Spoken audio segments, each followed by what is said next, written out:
Welcome to the Crime for Sleep channel. Let me know where you're watching from and what time it is. And don't forget to like, comment, and subscribe. Story 1. I remember how the autumn light filtered through the Venetian blinds that afternoon, casting thin golden lines across the case file I'd been reviewing for hours. The precinct had grown quiet, that peculiar kind of quiet that settles in when day shift is ending but night shift hasn't quite begun. The only sounds were the distant hum of the copy machine and the occasional clink of my coffee mug against the desk as I reached for it without looking up from my notes. The Morgan case had landed on my desk 3 days earlier. At first glance, it seemed straightforward, a woman reporting a stalker. But as I turned each page of her statement, something about it kept pulling at the edges of my consciousness, like a half-remembered dream that refuses to take shape. Eliza Morgan, 34, museum curator, lives alone in a brownstone apartment on Westwood Avenue. No prior incidents, no known enemies, no recent breakups or workplace conflicts. Just a woman with a quiet life who suddenly found herself at the center of something unsettling. In her handwritten statement, her penmanship started neat and controlled, but gradually became more urgent as she described what happened. I could almost feel her anxiety bleeding through the blue ink that sometimes pressed so hard it left impressions on the pages beneath. I first noticed him on Tuesday, she had written, standing across the street as I was leaving for work. I didn't think much of it until I saw him again during my lunch break at Meridian Cafe. He was reading a newspaper at a corner table, but I could feel him watching me. Her statement continued across 3 pages, detailing 5 separate sightings over the course of a week. Nothing overtly threatening. No confrontations, just his persistent presence at the periphery of her daily life. And then came the evening that prompted her to finally come to us. I sipped my cooling coffee and reread that section for perhaps the 10th time. I was unlocking my door when I heard someone call my name, not Miss or Ma'am, but Eliza. I turned and saw him standing at the bottom of my steps, mid-40s tall, well-dressed in a charcoal suit that looked expensive but not flashy. His hair was graying at the temples and he carried a leather messenger bag. He looked respectable. That's what made it worse somehow. "Eliza," he said again, his voice soft but clear enough to carry up the steps. "I hope you enjoyed the tomato biscuit lunch today. You always order it on Thursdays, don't you? Along with half a turkey sandwich, no mayo, extra mustard." I asked him who he was, how he knew these things. My heart was pounding so hard I could feel it in my throat, but I made myself stand straight, keys clutched between my fingers the way they teach you in self-defense classes. He smiled then, not menacing but familiar, like we were old friends. "You prefer the window seat at Meridian," he continued. "You always touch the jade pendant you wear before you take your first sip of coffee. You keep a sketchbook in your bag but rarely use it anymore. You fall asleep with the television on, usually nature documentaries. You find David Attenborough's voice soothing."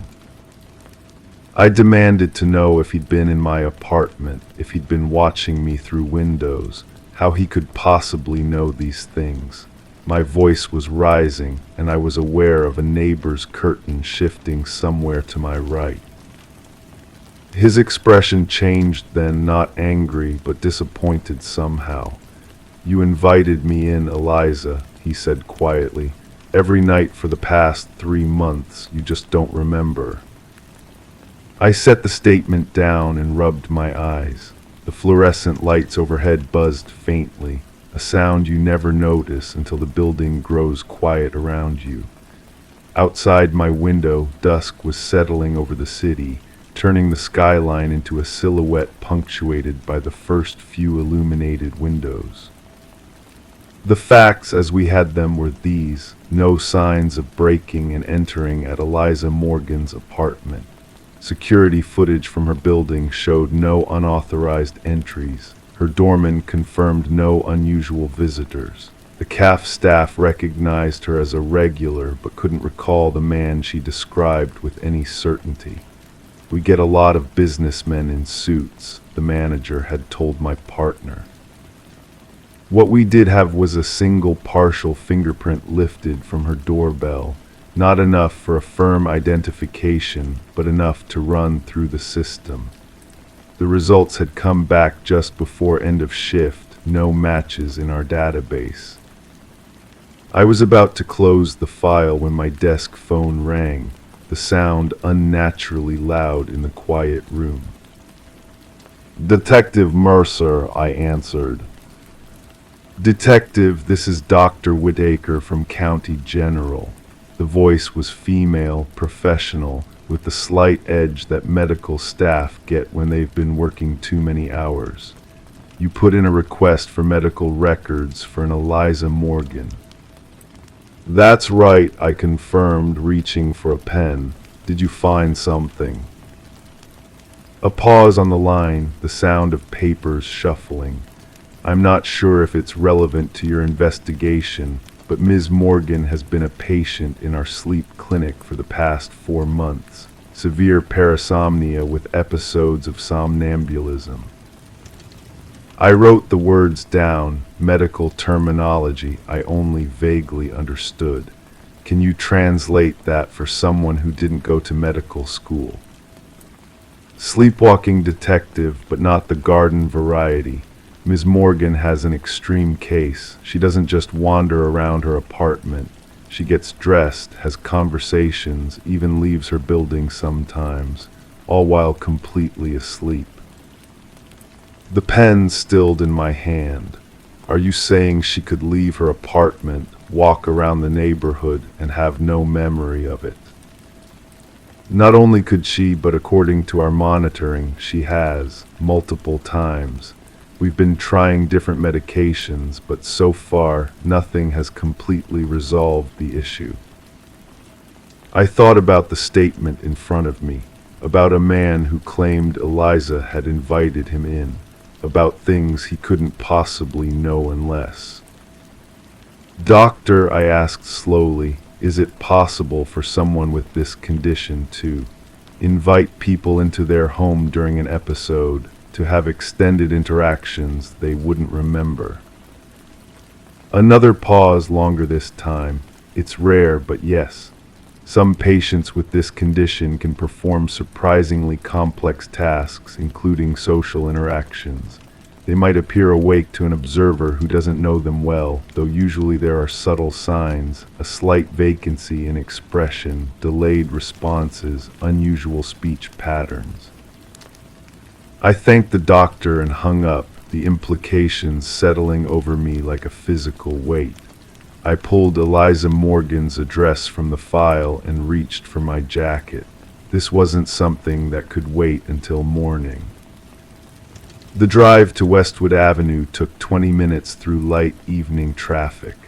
Eliza's building was one of those pre-war structures with ornate stonework and a small, well-lit lobby.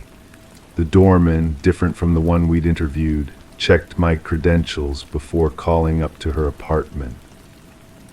"Ms. Morgan says she'll come down to meet you," he informed me after a brief exchange on the house phone.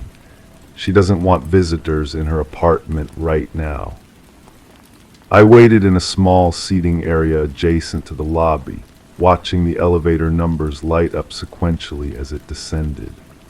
When Eliza Morgan stepped out, she looked nothing like the composed museum professional in the ID photo attached to our file. Her dark hair was pulled back in a hasty ponytail, her face pale and drawn with faint shadows beneath her eyes. She wore an oversized sweater and jeans, and her hands fidgeted continuously with the jade pendant hanging from a silver chain around her neck.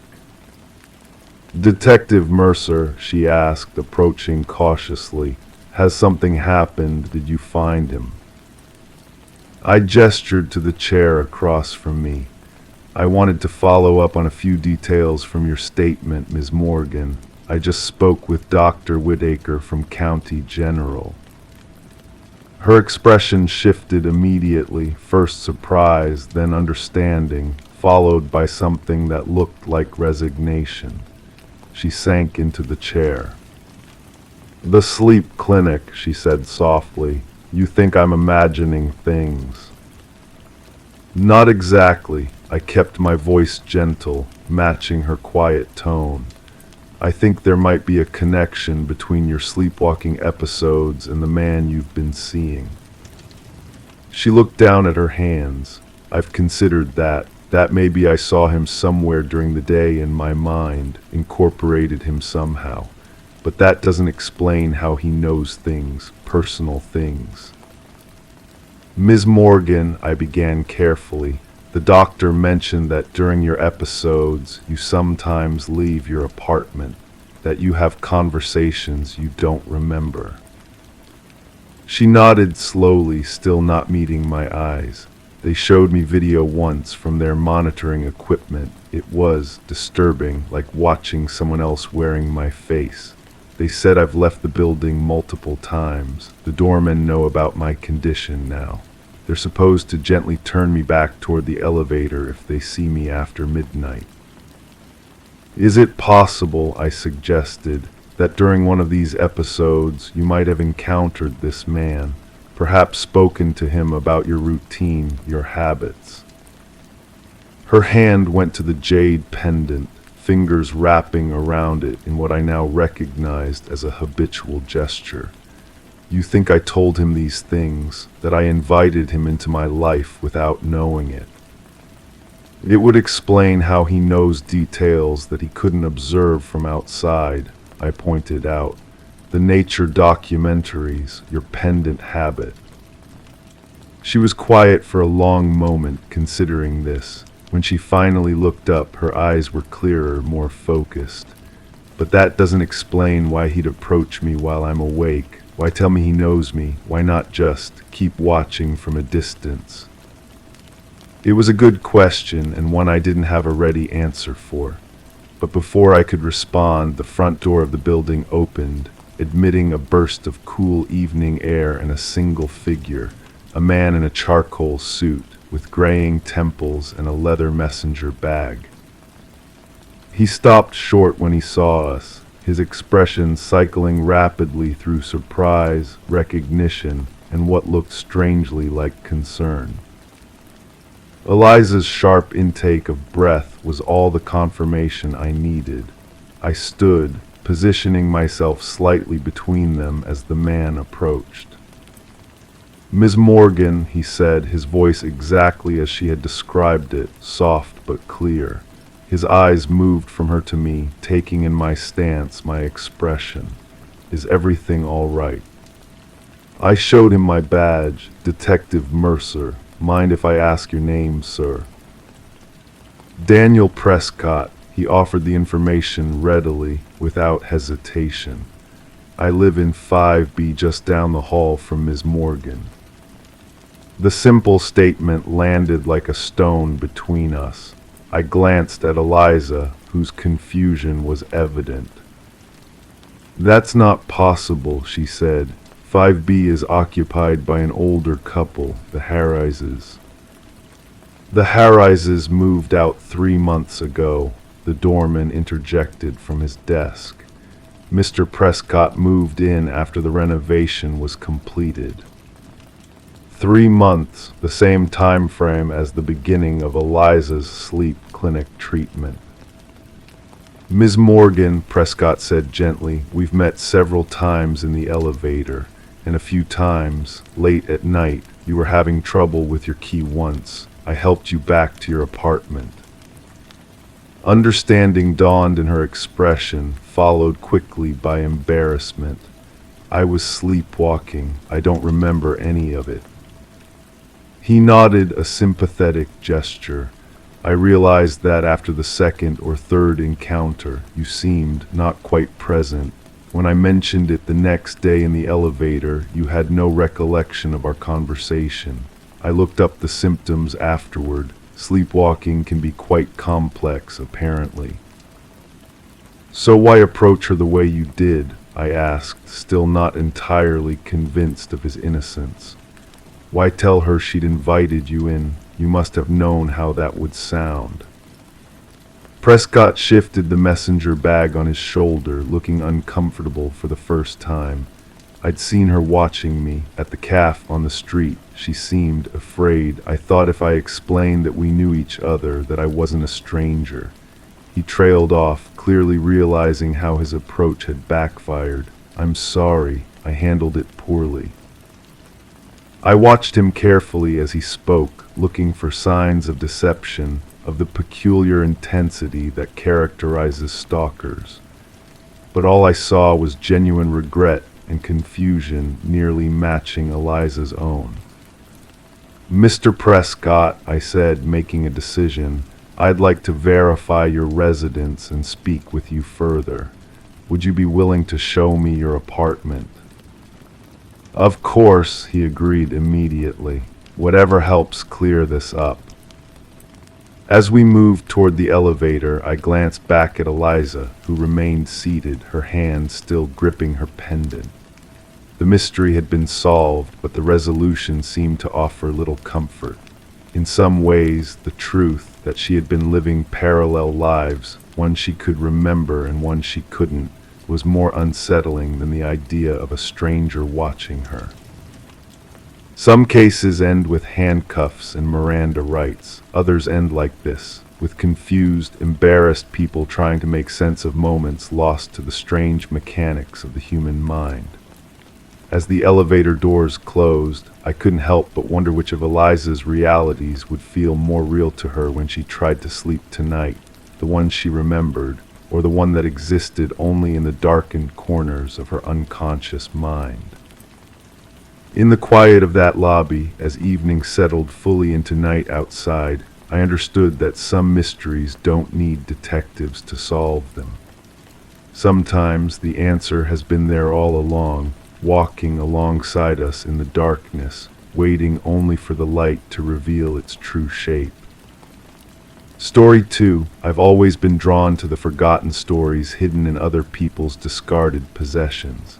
That's why I spend my Saturday mornings wandering through neighborhood garage sales, sifting through the remnants of strangers' lives. It was on one of these quiet mornings in late October when I found the photograph, an unremarkable black and white family portrait from what appeared to be the 1950s. A mother, father, and 2 children posed stiffly on a porch swing, their expressions neither happy nor sad, just patiently enduring the moment.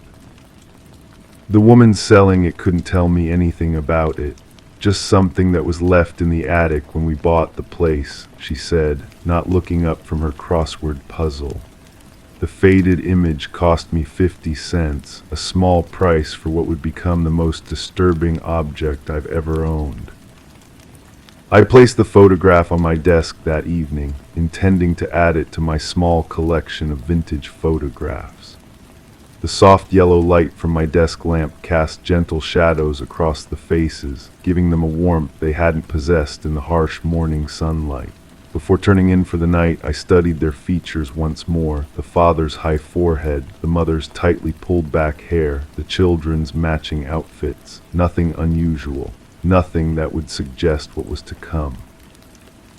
The first change was so subtle I almost missed it.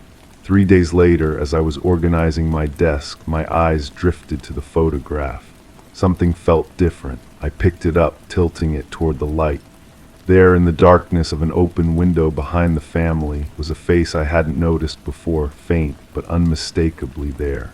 A chill ran through me as I recognized my own features looking back at me from a photograph taken decades before I was born. I convinced myself it was a trick of the light, perhaps a reflection on the glass. I put the photograph back, face down, and tried to focus on other things. But that night I dreamed of standing outside that house, looking in through that same window, watching that family pose for a photographer I couldn't see. The following morning, I turned the photograph over with hesitant fingers. The face in the window was clearer now, unquestionably mine, but it had moved.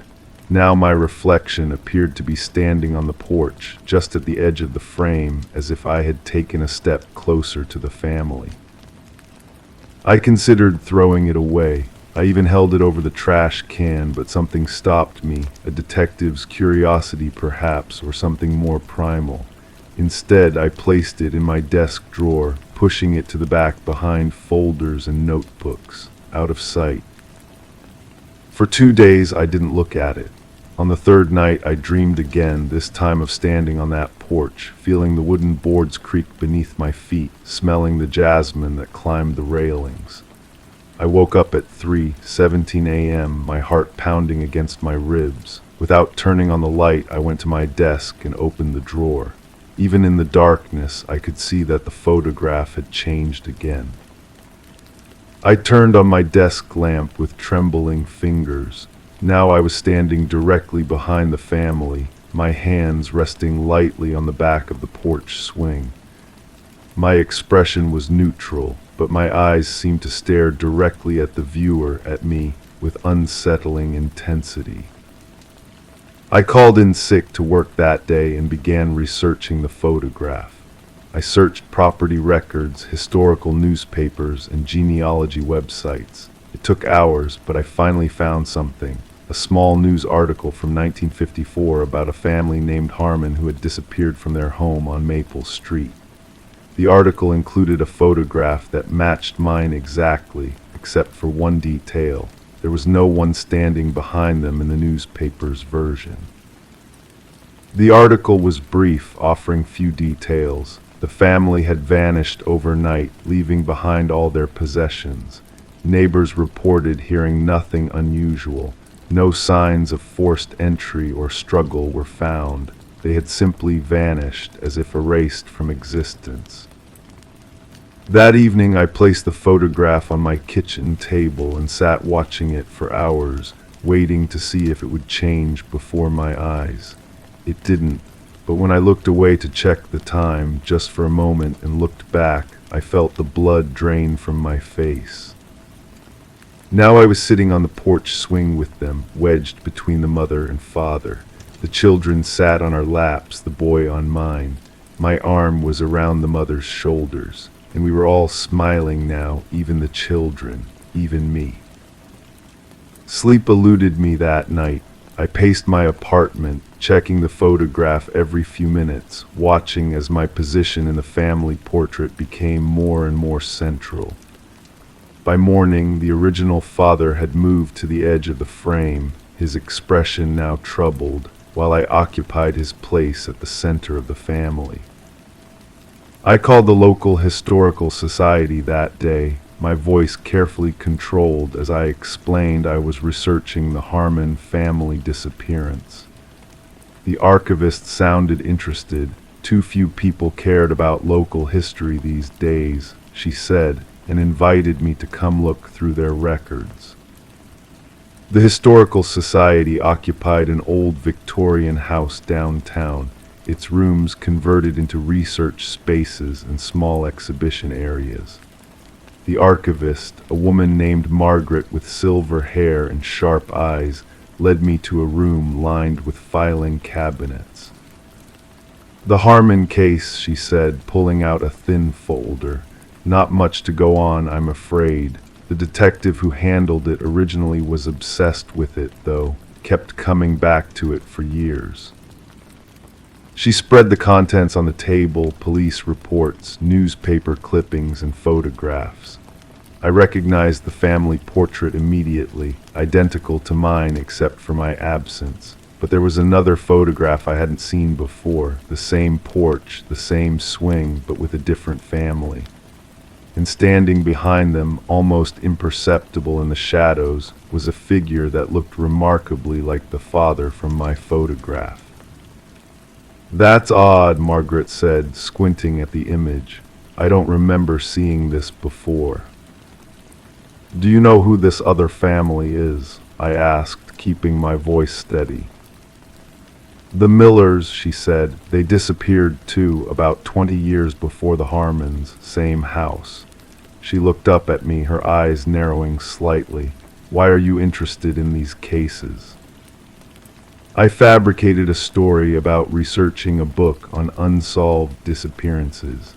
Margaret seemed satisfied, or at least not suspicious enough to question me further. She allowed me to take photographs of the documents with my phone before carefully returning everything to the folder. The detective who investigated the Harmons eventually went missing too, she mentioned casually as I was leaving. Left a note saying he was going to the house on Maple Street. They never found him. That night I couldn't bring myself to look at the photograph. I placed it face down in a drawer again, but I could feel its presence in my apartment like a low electrical hum. My dreams were vivid and unsettling. I was standing in front of that house, my hand on the doorknob, turning it slowly. In the morning, I woke to find the photograph on my bedside table, though I had no memory of moving it there. With a sense of inescapable dread, I turned it over. The transformation was complete. I now sat centrally on the porch swing, the mother and two children arranged around me as if we belonged together. The original father was gone entirely, and at the edge of the frame, barely visible, stood a new figure looking in, a man I recognized from the mirror, my current self watching my past self who had replaced someone else. I understand now, the photograph isn't just an image, it's a doorway. Each person who possesses it becomes part of its history, stepping into the frame before pulling in the next owner. I've tried to destroy it. Burning fails, the image reappears in the ashes. Tearing it only results in its restoration by morning. So I've left it at another garage sale, watching from across the street as a young woman picked it up, studied it casually, and handed over some change. I saw her place it in her bag with other small treasures she'd found that morning. Tonight she'll notice a faint figure in the background of a family portrait, my figure, watching her from within the photograph. And slowly, day by day, I'll move closer until I've pulled her in and freed myself from the frame. At least that's what I hope will happen. But last night I checked my phone's photo gallery and found something that made my heart stop. The digital photographs I'd taken at the Historical Society have changed too.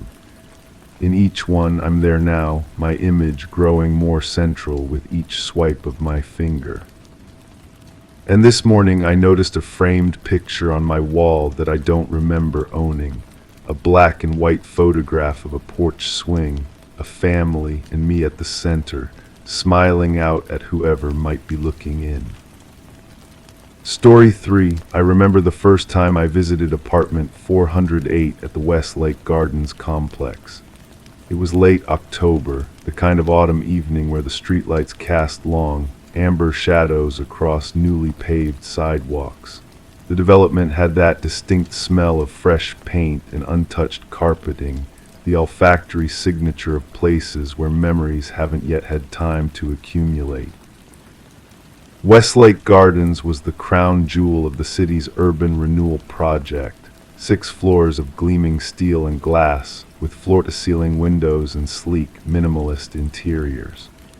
The kind of place young professionals dream about when they imagine their perfect starter home.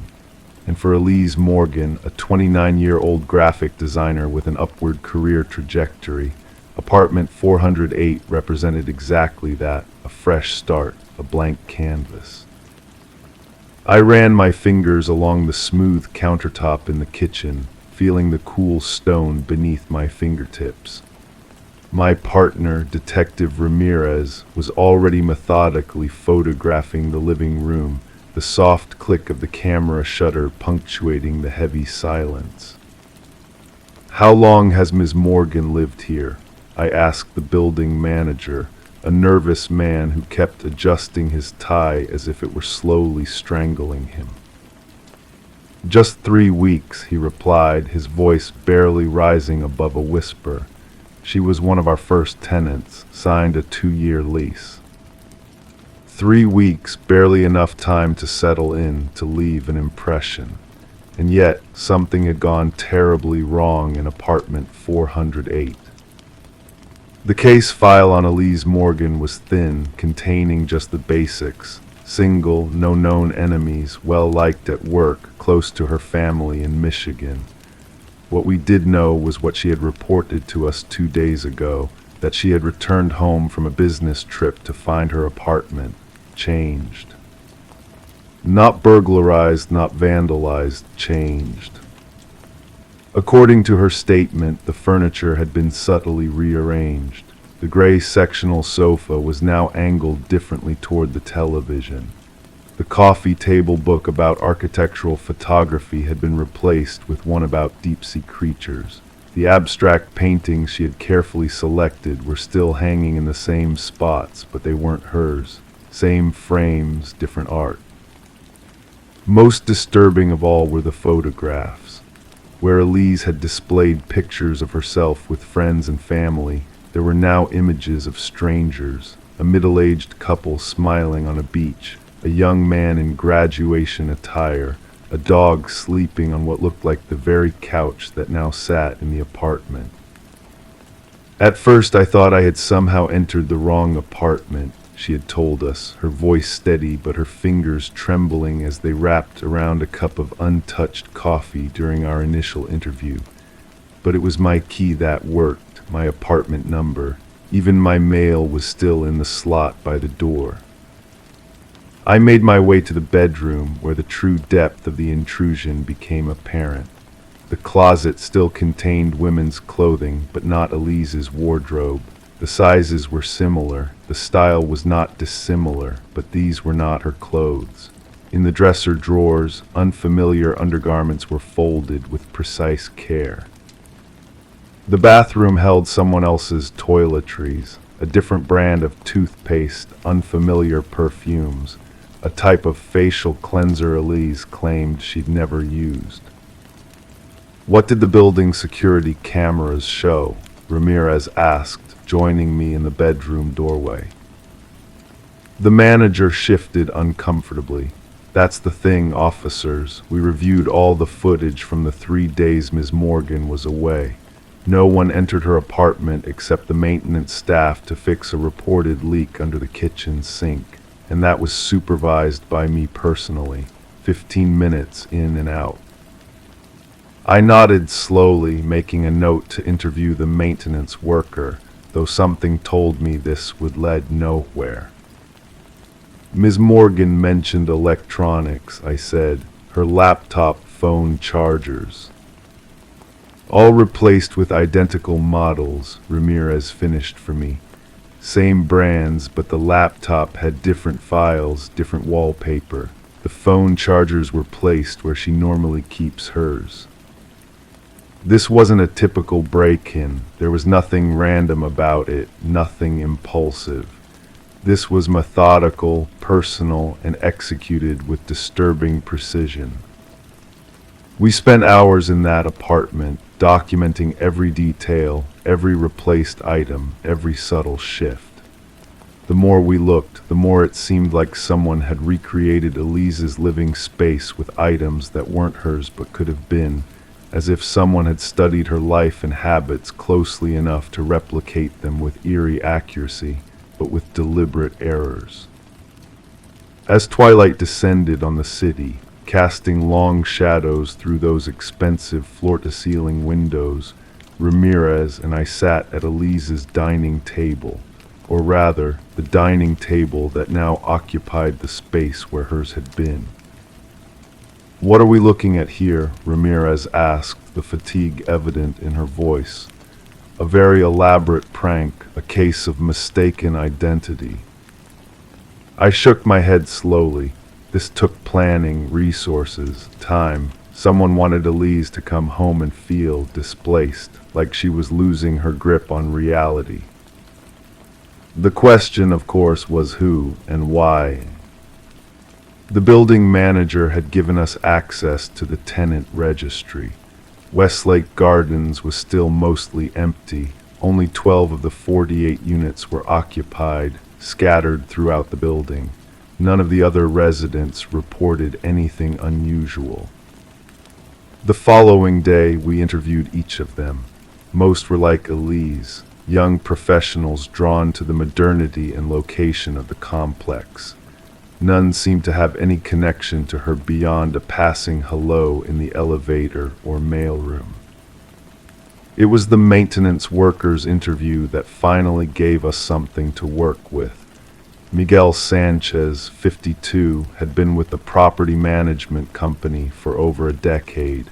His record was clean, his manner forthright. "I remember that apartment," he said when we showed him Elise's photo. "Very neat, everything in its place. She reminds me of someone." "Who's that?" I asked, feeling the slight tingle at the back of my neck that often preceded a breakthrough. "A tenant from Parkview Towers, another building our company manages. Years ago. Same type, designer I think, same look even, red hair, always wearing those chunky silver rings." Parkview Towers, an older complex across town, built by the same developer as Westlake Gardens. I made a note to look into it. That evening I sat in my office, surrounded by the gentle hum of fluorescent lights and the faint scent of day-old coffee. Parkview Towers had experienced a fire 5 years ago. No fatalities, but the top 3 floors had been damaged beyond repair, forcing several tenants to relocate. Among them was Claire Denton, 34, graphic designer, red hair, no criminal record. I pulled up her driver's license photo and felt that familiar chill of recognition. Claire and Elise could have been sisters. Similar features, similar build, similar profession. The next pieces fell into place with unsettling speed. Claire had been dating the building manager's son, the same nervous man who now managed Westlake Gardens. Their relationship had ended badly, according to social media posts from that time. Very badly. And then I found the connection I'd been looking for. Claire had died 3 months ago. Suicide, according to the brief newspaper obituary. No surviving family. I leaned back in my chair, the plastic creaking softly as the shape of what had happened began to form in my mind. A grieving man unable to process his loss. A new tenant who resembled his son's former girlfriend. A vacant building with minimal security where a duplicate key could easily be made. But there was something else, something that didn't fit neatly into this theory. I returned to apartment 408 early the next morning. Elise had been staying with a friend, unable to bear sleeping in what now felt like a stranger's home. In the soft morning light, I noticed something I had missed before. In the corner of the living room, partially hidden by the repositioned sofa, was a small scratch on the hardwood floor. I moved the furniture aside to reveal a loose floorboard. Beneath it was a small metal box. Inside was a stack of Polaroid photographs, Claire and the building manager's son looking happy in various locations. At the bottom of the box was a handwritten note. "If you're reading this, James probably tried to make you into me. Run." The final piece of the puzzle came from Claire's autopsy report, which I obtained that afternoon. The cause of death had been listed as suicide, but there were noted inconsistencies, bruising patterns that didn't align with the reported method, defensive wounds on her hands. The case against James Whittaker came together over the following weeks. Claire had tried to end their relationship when his obsessive behavior became frightening. When she moved to a new apartment after the fire, he had used his father's property management connections to obtain a key. He had been entering her home for months, subtly moving things, replacing items, a form of gaslighting designed to make her question her sanity. Claire had discovered the truth and confronted him. Their argument turned physical. Her death, while made to look self-inflicted, had been at his hands. And then years later, Elise Morgan moved into Westlake Gardens, a woman who reminded him so much of Claire that he couldn't resist trying to recreate his lost relationship.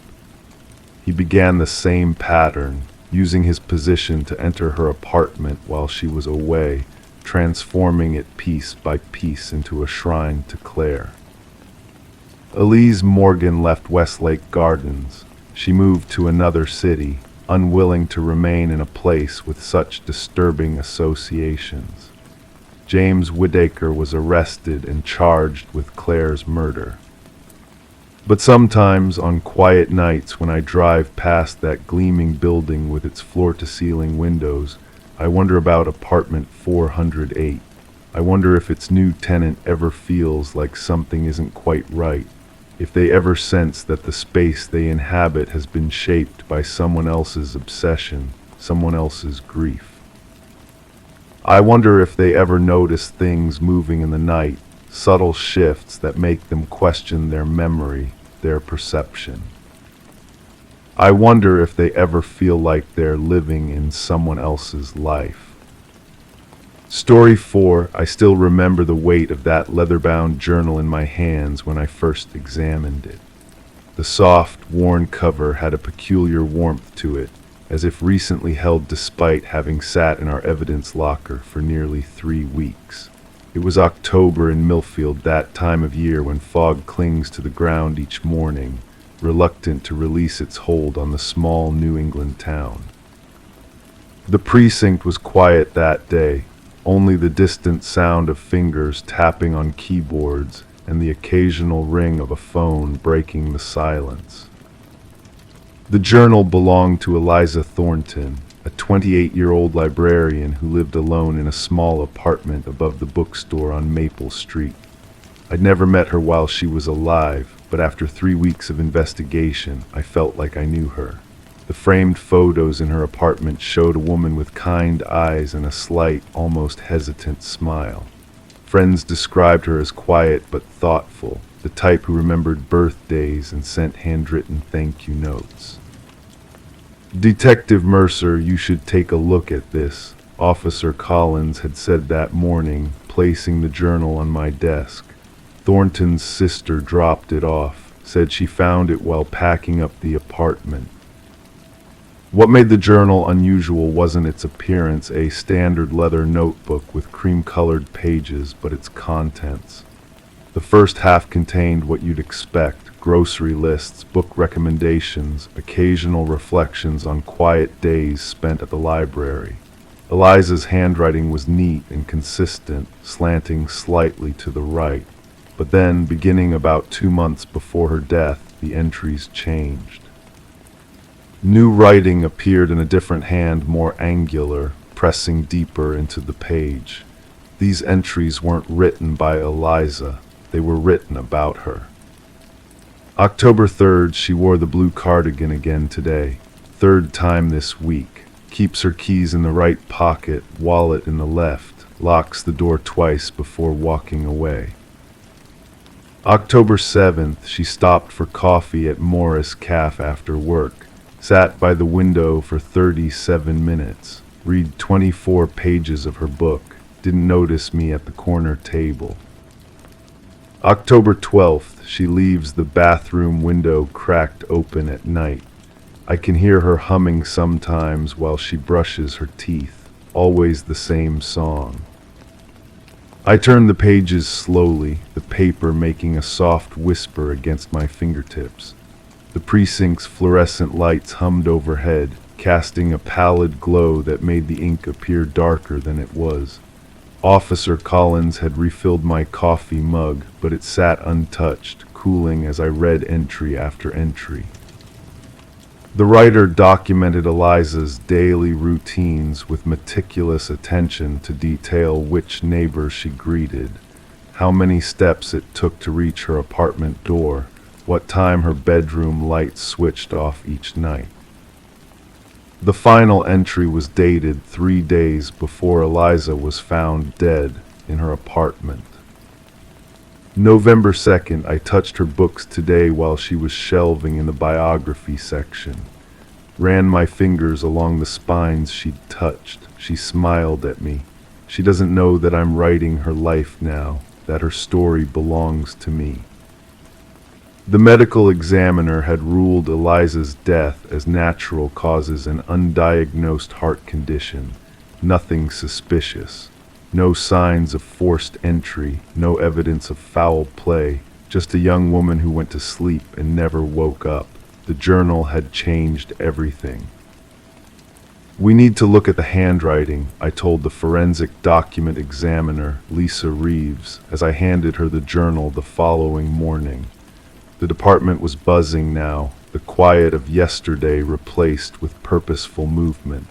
And check for fingerprints, DNA, anything that might tell us who wrote these entries. Lisa nodded, her gloved hands carefully turning the pages. The paper might have absorbed oils from the writer's hands. If we're lucky, there might be enough for a partial print. Outside, rain began to fall, gentle at first, then building to a steady patter against the windows.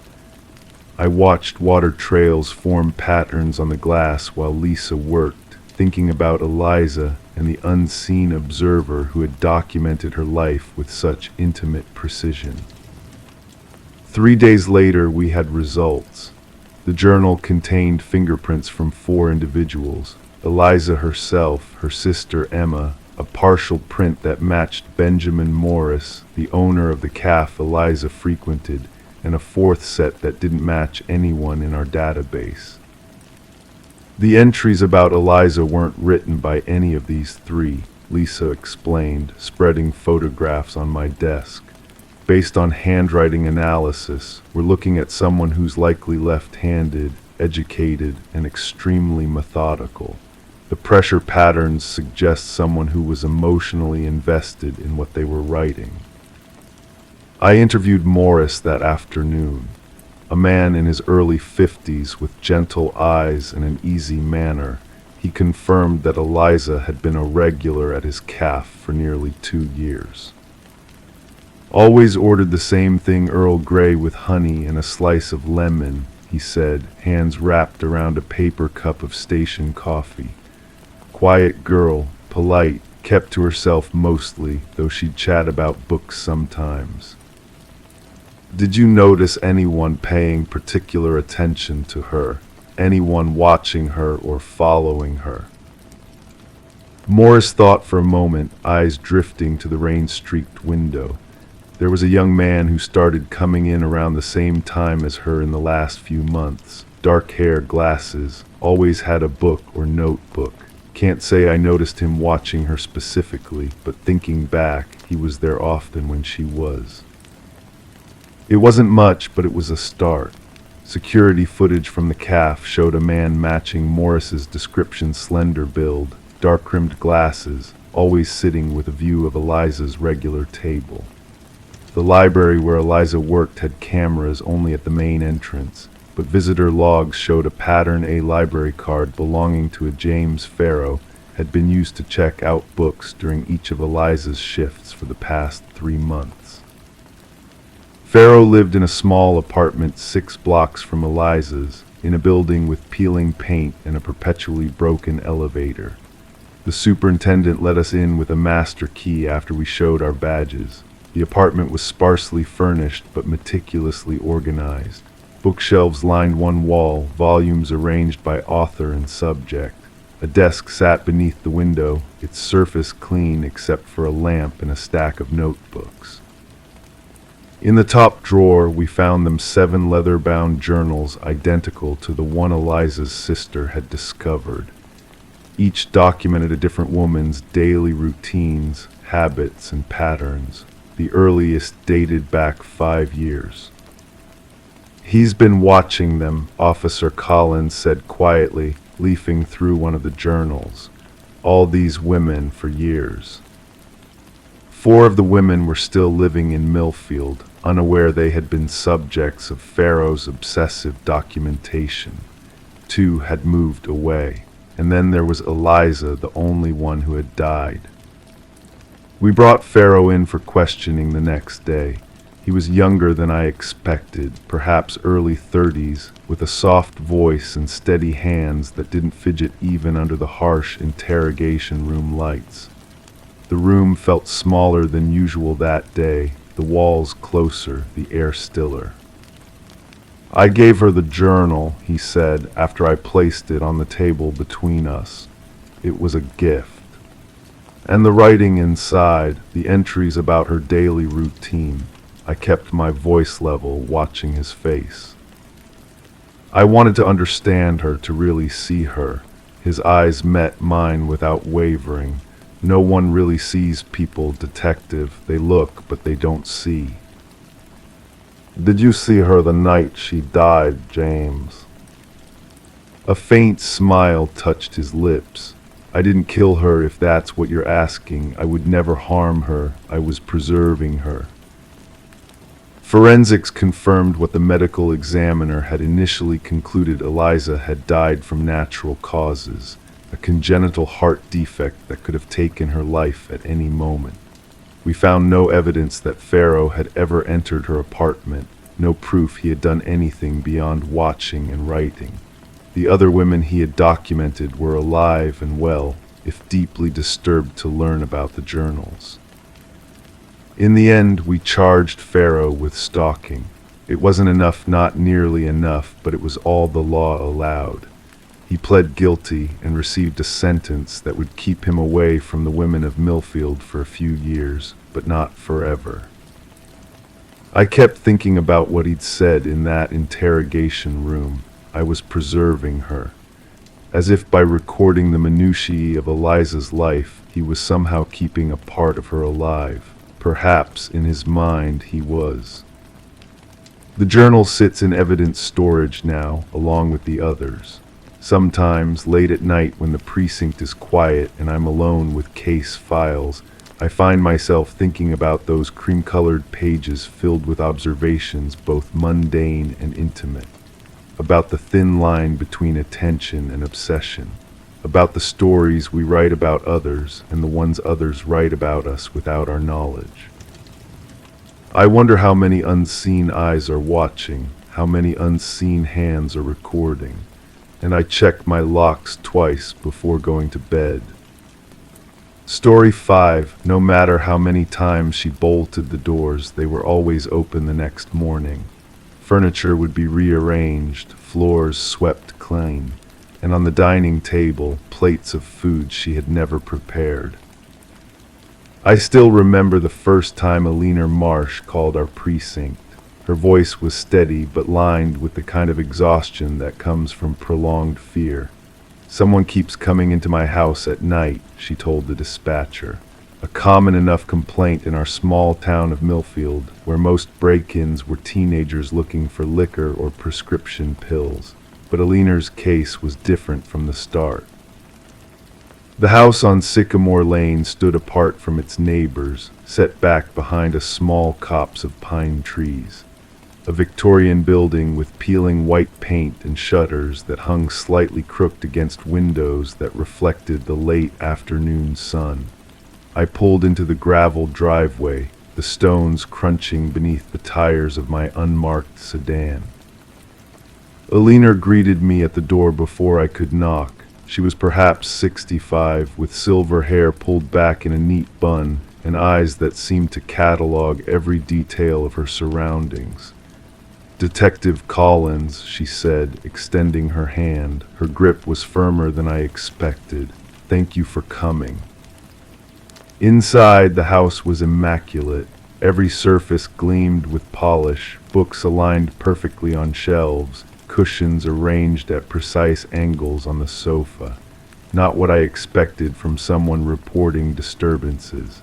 The air smelled faintly of lemon cleaning solution and something cooking. "Would you like some tea?" Alina asked, leading me to the kitchen.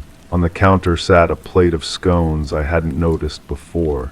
"I didn't make these," she said simply, following my gaze. "They appeared this morning." I took notes as Alina described the incidents that had begun 3 months prior. Small things at first, items moved from one room to another, lights she was certain she'd turned off found glowing in the morning. Then the unlocked doors, despite her rigorous nightly security checks. Finally, the food elaborate meals she would discover on her dining table each morning. "Have you installed security cameras?" I asked, my pen hovering above my notepad. "2 sets," Alina replied.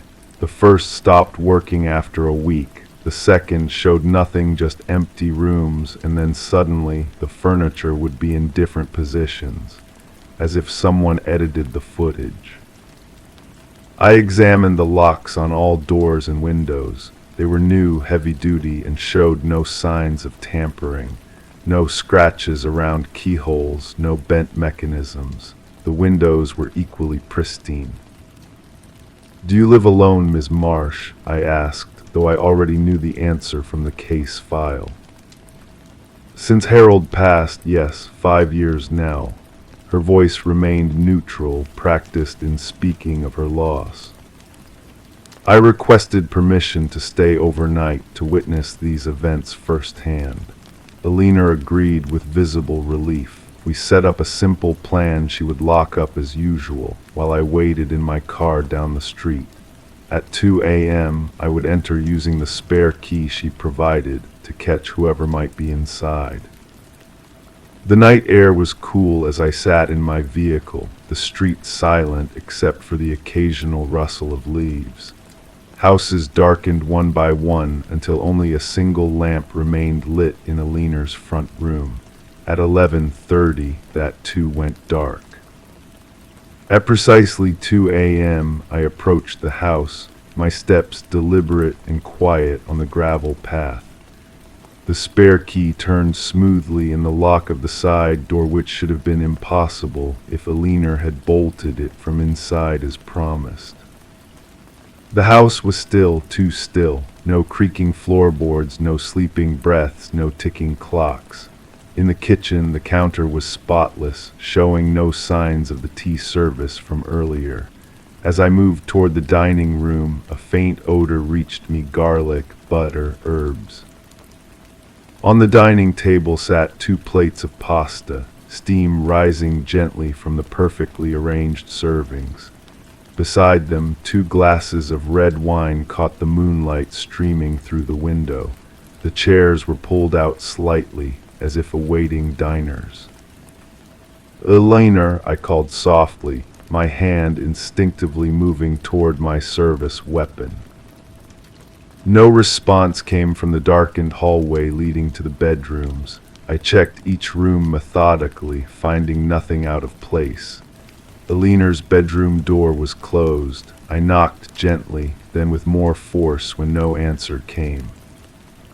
The room beyond was empty. The bed was made with hospital corners, undisturbed. On the nightstand, a single photograph in a silver frame showed Alina with a man I presumed was Harold, both smiling on what looked like a hiking trail. A search of the remaining rooms yielded nothing unusual until I reached the basement door. It was locked, but the key hung on a small hook nearby. The wooden steps creaked as I descended, my flashlight beam cutting through the darkness. The basement was finished, converted into what appeared to be a workshop. Tools hung in perfect alignment on a pegboard wall. A large workbench dominated the center of the room, its surface clean except for a single blueprint, held flat by small metal weights at each corner. It was a house plan, this house, with extensive notes in the margins. Measurements, materials lists, and in a different handwriting, small annotations. Alina likes the morning light in the kitchen. Replace the squeaky third stair. Install reading lamp by her favorite chair. Harold had been a contractor, I remembered from the file. These must have been his plans when renovating their home. But as I leaned closer, I noticed the date on the blueprint 3 months ago, 2 years after Harold's death. A soft noise from upstairs drew my attention, the unmistakable sound of chairs moving across hardwood floors. I took the stairs 2 at a time, emerging into the hallway just as the dining room light switched off. In the sudden darkness, I could make out a figure seated at the table. Not a leaner, but larger, broader-shouldered. By the time I fumbled for the light switch, the shape had vanished.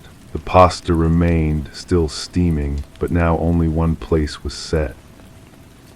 I called for backup and began a thorough search of the property. We found nothing, no hiding places, no secret entrances, no signs of forced entry anywhere. Eleanor Marsh had simply vanished, leaving behind a house that seemed to operate by itself. The investigation stretched into weeks. We discovered that Harold Marsh, far from being a simple contractor, had specialized in smart home technology before his death. Former colleagues spoke of his obsession with creating a fully automated living space that would learn and adapt to its occupants' needs. We found no trace of Eleanor. Some of my colleagues suggested she had staged her own disappearance, perhaps overwhelmed by grief or financial troubles. But her accounts showed no unusual activity, and friends described her as stable and content, if somewhat private since her husband's passing. The case went cold after 6 months. The house on Sycamore Lane was closed up, a for sale sign posted in the front yard that never attracted buyers. Sometimes I drive by, usually at dusk, and I swear I can see lights moving from room to room, as if someone is making their evening rounds. Last week, out of some compulsion I can't explain, I parked across the street and watched the house until nightfall. As darkness settled, I saw 2 silhouettes pass before the dining room window, one tall and broad-shouldered, one smaller with what appeared to be a neat bun of silver hair. The real estate agent's lockbox is still on the front door. I've checked, it hasn't been opened in months, yet somehow I know that if I were to approach that house and try the handle, the door would open for me. And inside, a meal would be waiting, still warm, perfectly prepared. But I never will. Some doors are meant to stay closed, some mysteries unsolved. And some houses, I've come to believe, keep their own kind of love alive, long after the living have gone. Story 6. I remember the first time I heard about Mrs. Eleanor Harmon's unusual visitor. It was late October, when the trees outside my office window had just begun their transition from vibrant greens to subdued ambers and golds. The case file landed on my desk with a soft thud, unremarkable in its manila plainness, yet somehow carrying a weight that seemed to transcend its physical form. The office was quiet that morning. The gentle hum of the heating system provided a constant, soothing backdrop as I opened the file. A cup of coffee cooled slowly beside me, steam rising in lazy curls before dissipating into nothing.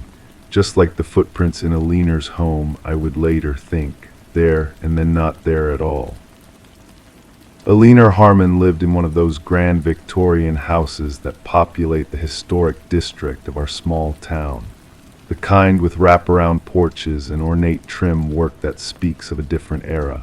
She was 78, a retired librarian with a reputation for meticulousness and precision. The type of woman who kept detailed records of everything: visitors, phone calls, even the weather patterns. This trait would prove crucial to our investigation. I turned the page of her statement, my fingers tracing the edge of the paper as I absorbed her account. On September 17th, at approximately 2:15 in the afternoon, a man had arrived at her door. He wore a charcoal gray suit, crisp and professional, with a city identification badge clipped to his lapel. He had introduced himself as Thomas Reynolds, a historical preservation officer conducting routine assessments of homes in the district. His voice was pleasant, Alina had written in her precise handwriting. Not too deep, not too high. The kind of voice that doesn't leave an impression, yet somehow puts you at ease. She had invited him in without hesitation. After all, the Historical Society often sent representatives to document these old homes. It was part of living in a designated historical district. The preservation of these architectural treasures required regular documentation. The rain had been falling steadily that day. I remembered it myself, a gentle, persistent rain that tapped against windows and turned the world a shade softer. Alina had noted in her statement that she had just finished mopping her floors when the man arrived. She had asked him to remove his shoes, which he did with a polite smile. As I read this detail, I felt the first subtle shift in my perception of the case. The first whisper that something was not quite right. I paused, taking a slow sip of my now lukewarm coffee, letting the significance settle. The man had spent approximately 45 minutes in Alina's home. He had moved from room to room with a small notebook, occasionally taking measurements with a collapsible measuring tape he carried in his breast pocket. He had been particularly interested in the study, with its original mahogany bookshelves and the hidden compartment beneath the window seat, a feature that Alina herself had only discovered after living in the house for 15 years. "How did you know about that?" she had asked him. "It's in the original blueprints," he had replied with a smile that didn't quite reach his eyes. "These old houses are full of secrets." When the tour concluded, the man had thanked Alina for her time, signed the guest book she kept in the entryway, and departed. It wasn't until later that evening, when Alina was updating her personal journal with the day's events, that she had gone to reference the visitor's signature and discovered something peculiar. The page where he had signed was blank. I ran my fingers along the edge of the photocopy of Alina's guest book that was included in the file. The page was indeed empty, though there was the faintest impression of a pen having been pressed against it, as if someone had written with an inkless pen, or perhaps had somehow removed the ink afterward. Even more unsettling was what Alina discovered when she went to check the floors. Despite the rainy day, despite the man having walked through her home for the better part of an hour, there wasn't a single footprint. Not on the hardwood, not on the carpets, not even on the freshly mopped kitchen tile that she had been so concerned about. I leaned back in my chair, the leather creaking softly beneath me. The overhead light cast a warm glow across the desk, creating small shadows in the corners of the room. I could hear my colleague, Detective Morrison, typing steadily at his desk across the room, the rhythm of the keys a comforting counterpoint to the stillness that had settled over me. In my 15 years as a detective, I had encountered many strange cases, but there was something about this one that crawled under my skin and settled there, a quiet discomfort that I couldn't quite shake. I returned to the file, flipping through the supplementary documents. Alina had called the city offices the next day, inquiring about Thomas Reynolds. There was no record of a historical preservation officer by that name. In fact, there had been no scheduled assessments in the historic district at all that week. The rain had caused most outdoor work to be postponed. What followed was a series of increasingly disturbing discoveries. The items in Alina's study had been subtly rearranged. Nothing was missing, but things were not quite where they should be. Books had been shifted on shelves, the angle of her desk lamp changed by mere degrees, the hidden compartment beneath the window seat left open by a fraction of an inch. And then there were the photographs. Eleanor, with her librarian's attention to detail, had a habit of photographing her study weekly for a personal project documenting the seasonal light patterns in her home. The photographs taken the day after the visitor's appearance showed something that sent a chill through me as I examined them. In the background of one image, partially obscured by a shadow, was a small device no larger than a button attached to the underside of her desk. The technical report identified it as a sophisticated listening device, unlike anything our department had encountered before. I spent the next 3 weeks investigating the case, following trails that led nowhere, interviewing neighbors who had seen nothing, contacting other homes in the historic district to see if they had received similar visits. The device had been removed and sent to our lab, but the technicians were baffled by its construction. Then came the letter. It arrived at Eleanor's home exactly 1 month after the visit, a simple white envelope with no return address. Inside was a single sheet of paper bearing only 5 words, "Thank you for your hospitality." The handwriting analysis yielded nothing. No fingerprints on the paper or envelope, no DNA from the seal. It was as if the letter had materialized out of thin air, much like its sender had seemingly done. As I sit here now 3 months later, the case remains officially unsolved. Eleanor Harmon has since moved to live with her daughter in another state, unable to feel comfortable in her beloved home of 40 years. The listening device remains in our evidence locker, its purpose unknown, its origin a mystery. Sometimes on quiet evenings when the office is empty and the only sound is the gentle hum of my computer, I find myself returning to this case. I spread the photographs across my desk, studying them under the soft glow of my desk lamp. I trace the paths through Eleanor's home that the visitor took, examining the spaces where footprints should have been but weren't. And I wonder about Thomas Reynolds, if that was ever his real name. I wonder what secrets he found in that house that were worth such an elaborate charade. I wonder what he heard through that listening device during the days it remained hidden. But mostly I wonder if he's out there still, knocking on doors with his polite smile and unremarkable voice, walking through homes without leaving a trace, collecting secrets like precious stones to be stored away for some unknown purpose.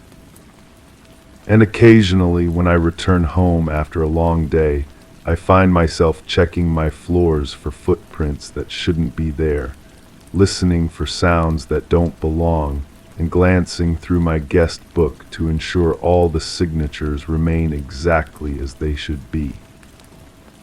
Because the most unsettling aspect of this case isn't what we found, it's what we didn't find.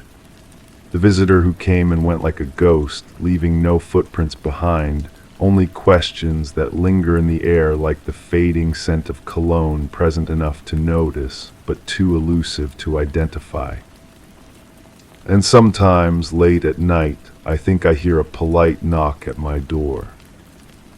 Story 7, I've always been drawn to cold cases, those mysteries that linger in police filing cabinets, gathering dust but never quite forgotten. There's something about the unresolved that pulls at me, like a whisper you can't quite make out. This particular case came to me on a Tuesday evening in late October, when the autumn air carried just enough chill to make you pull your coat a little tighter around your shoulders. The Meridian Hotel stood at the edge of Oak Ridge County, a 12-story structure built in the late 1960s that had seen better days. Its once gleaming brass fixtures had dulled to a muted patina, and the red carpet in the lobby had worn thin in paths that traced the most common routes of its guests. I'd been examining missing persons cases in the area, a standard review procedure, when an unusual report crossed my desk. The detective who had initially handled the case, Reynolds, had since retired, but his notes were meticulous. As I turned each page of the manila folder, the soft whisper of paper against paper filled my small office. The overhead light buzzed faintly, casting shadows that played across the walls as evening descended outside my window. Female subject Sarah Calloway, age 32, hotel accountant, reported finding an anomaly in the hotel's floor plans. I read aloud to myself, voice barely above a murmur. My finger traced the typewritten words as I continued, claims to have discovered a room that wasn't included in any official documentation.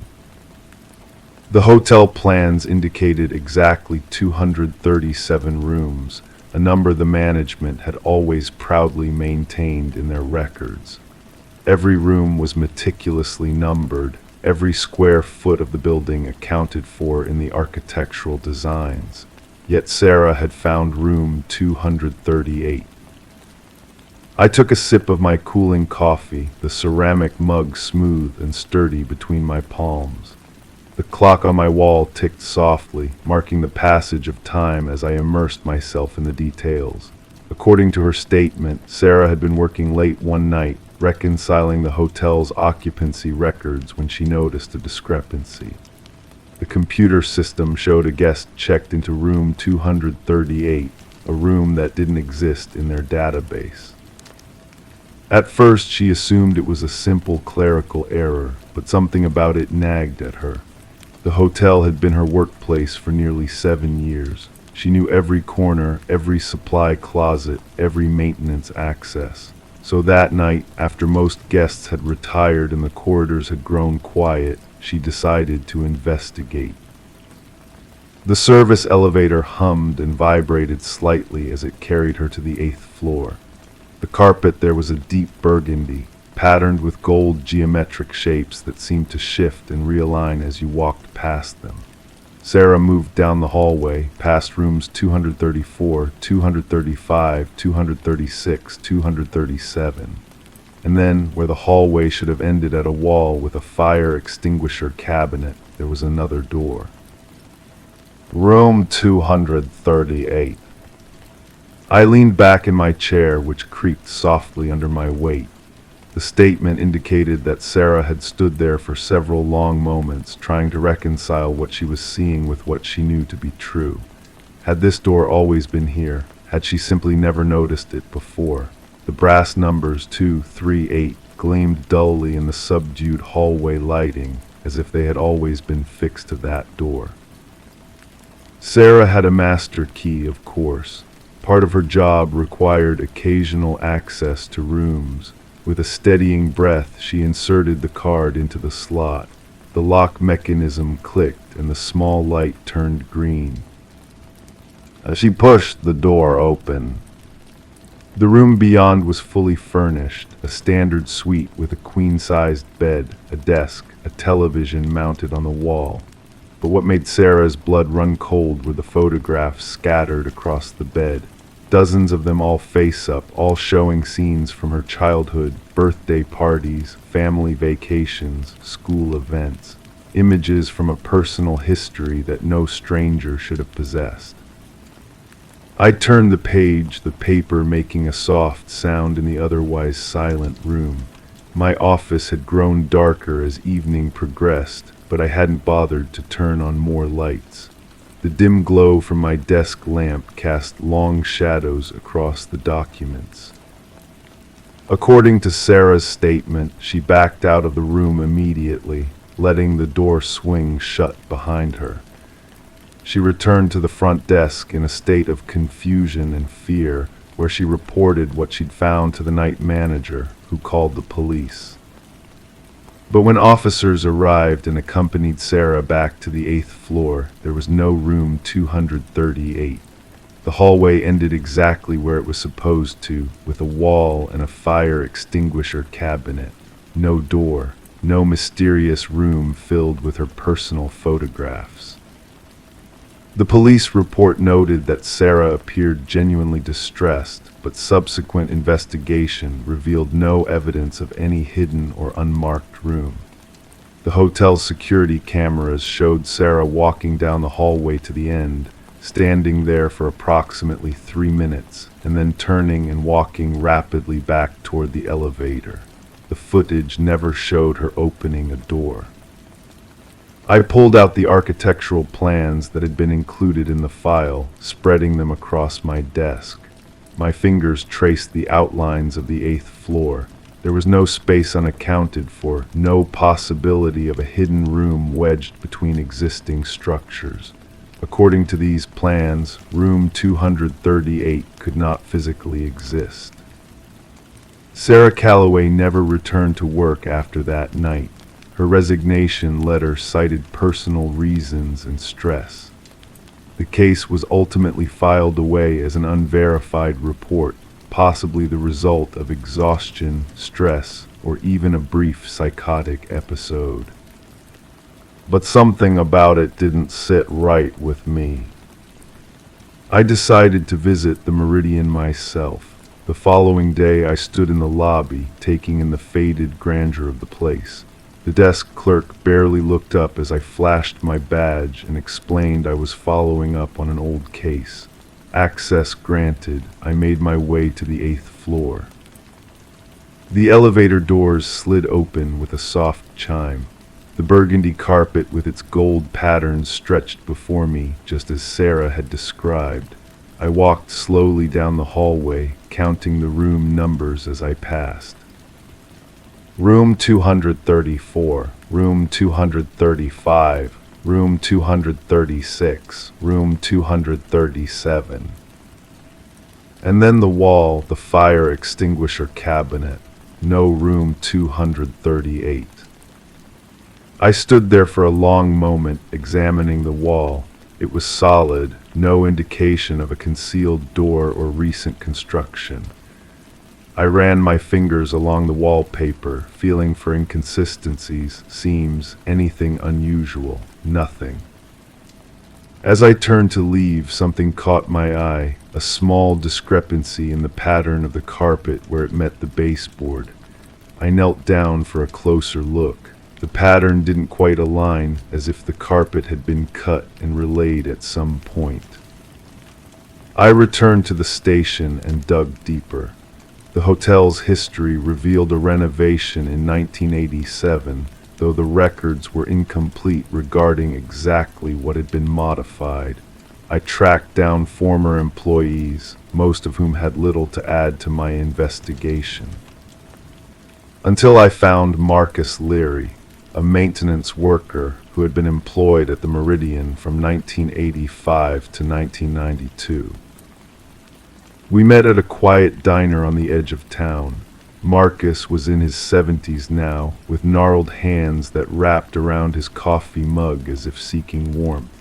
There was something strange about that place, he said, his voice low despite the fact that we were alone in our corner booth, especially the 8th floor.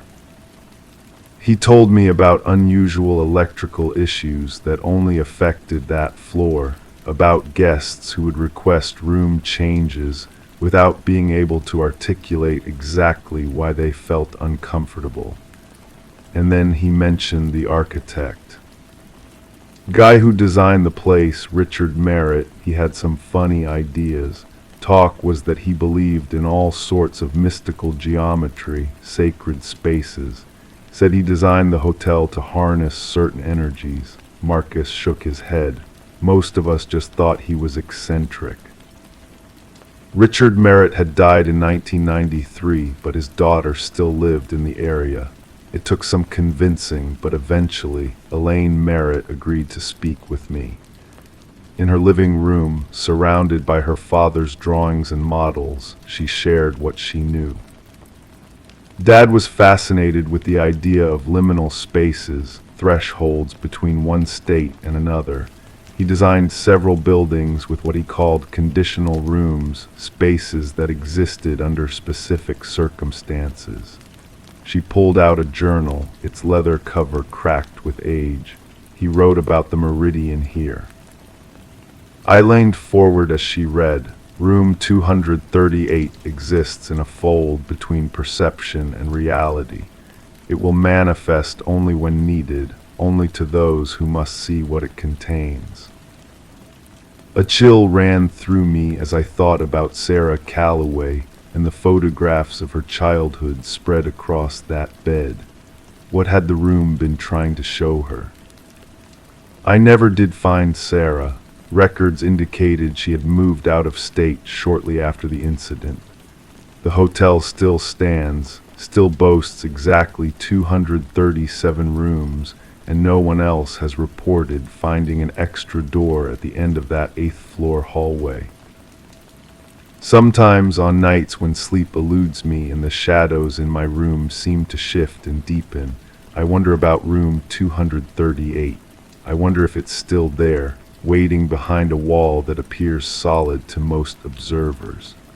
I wonder what photographs might be laid out on that bed should I ever find my way inside.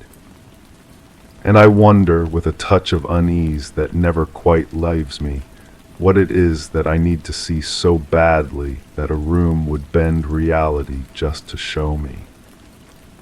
The case remains officially unresolved in our files, just another cold case gathering dust. But unlike most files in that cabinet, this one doesn't make me sad or angry about justice delayed.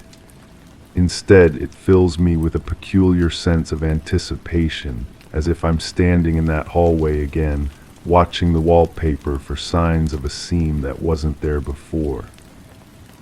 Waiting for a door to appear that leads to room 238. Story 8. I've been investigating strange cases for 15 years now, but there's one that still follows me like a shadow on a cloudy day, never quite visible, yet impossible to ignore. I call it the letter case, though officially it's still marked as case number 47329B in our department's records. Even now, as I sit in my dim office, the yellow lamp casting long shadows across stacks of manila folders, I can picture every detail of that first interview. It was late October when the evenings grow shorter and the darkness seems to seep into the corners of rooms earlier each day. The air outside carried the scent of damp leaves and wood smoke, that distinct fragrance that belongs only to autumn nights. I remember the sound of my pen tapping against my notepad as I waited for her to arrive, a steady rhythm that filled the quiet room. Sarah Delaney walked in precisely at 7:15 p.m. She was composed but pale, her fingers fidgeting with the strap of her leather bag. I noticed immediately that she carried herself with the careful poise of someone trying very hard to appear unaffected. As she settled into the chair across from me, the old wood creaked softly beneath her weight. "Thank you for coming in so late, Ms. Delaney," I said, keeping my voice low and even. "Why don't you tell me about this letter?" She reached into her bag and removed an envelope, cream-colored, slightly textured, expensive. She placed it on the desk between us as if it were something that might bite if handled carelessly. I didn't touch it immediately, instead watching as she folded her hands in her lap. "It arrived yesterday," she said quietly. "No postmark, no return address, just my name written on the front in this perfect handwriting." I studied the envelope. The penmanship was indeed remarkable, flowing cursive that seemed almost too precise to be human. Her name was centered perfectly, the ink a deep blue-black that appeared almost wet under the lamplight. "And the contents concerned you," I prompted, my fingers hovering over the envelope. She nodded slowly. It described everything I did that day, everything. From the moment I woke up at 6:24, not 6:25, not 6:30, but exactly 6:24, to what I ordered for lunch at Calf Market, to the phone call I had with my sister that no one else knew about. I slid the letter from its envelope, feeling the weight of the heavy stationery between my fingers. The paper was cool to the touch, with a subtle watermark visible when tilted toward the light. The same meticulous handwriting filled the page with perfectly spaced lines of text. You hit the snooze button twice this morning, it began. Your coffee mug, the blue one with the chip on the handle, was still in the dishwasher, so you used the plain white one instead. You considered wearing the gray blazer but changed your mind when you noticed a small stain on the sleeve. I felt a chill travel up my spine as I continued reading. The letter described mundane details that no observer could possibly know, which emails she had deleted without reading, the exact amount of her lunch bill, a private moment when she had stopped in a stairwell to compose herself after a difficult meeting. When I received it, Sarah continued, her voice barely above a whisper, I immediately called the post office. I thought perhaps someone there might recognize the handwriting or remember who dropped it off. And what did they tell you? I asked, though something in her expression told me I already knew the answer. The woman I spoke with checked their records twice. She said they had never delivered anything to my address that day, not just this letter, nothing at all. I set the letter down carefully, resisting the urge to wipe my fingers on my pants. There was nothing physically wrong with the paper, and yet.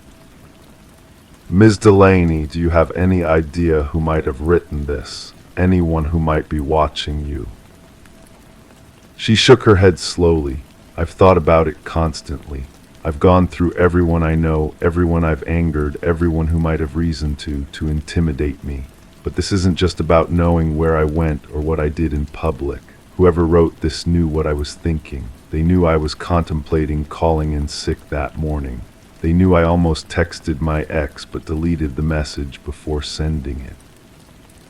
The silence that followed felt heavy, like a physical presence in the room. Outside, a car passed by, its headlights briefly illuminating the wall through the blinds, creating parallel lines that appeared and vanished in an instant.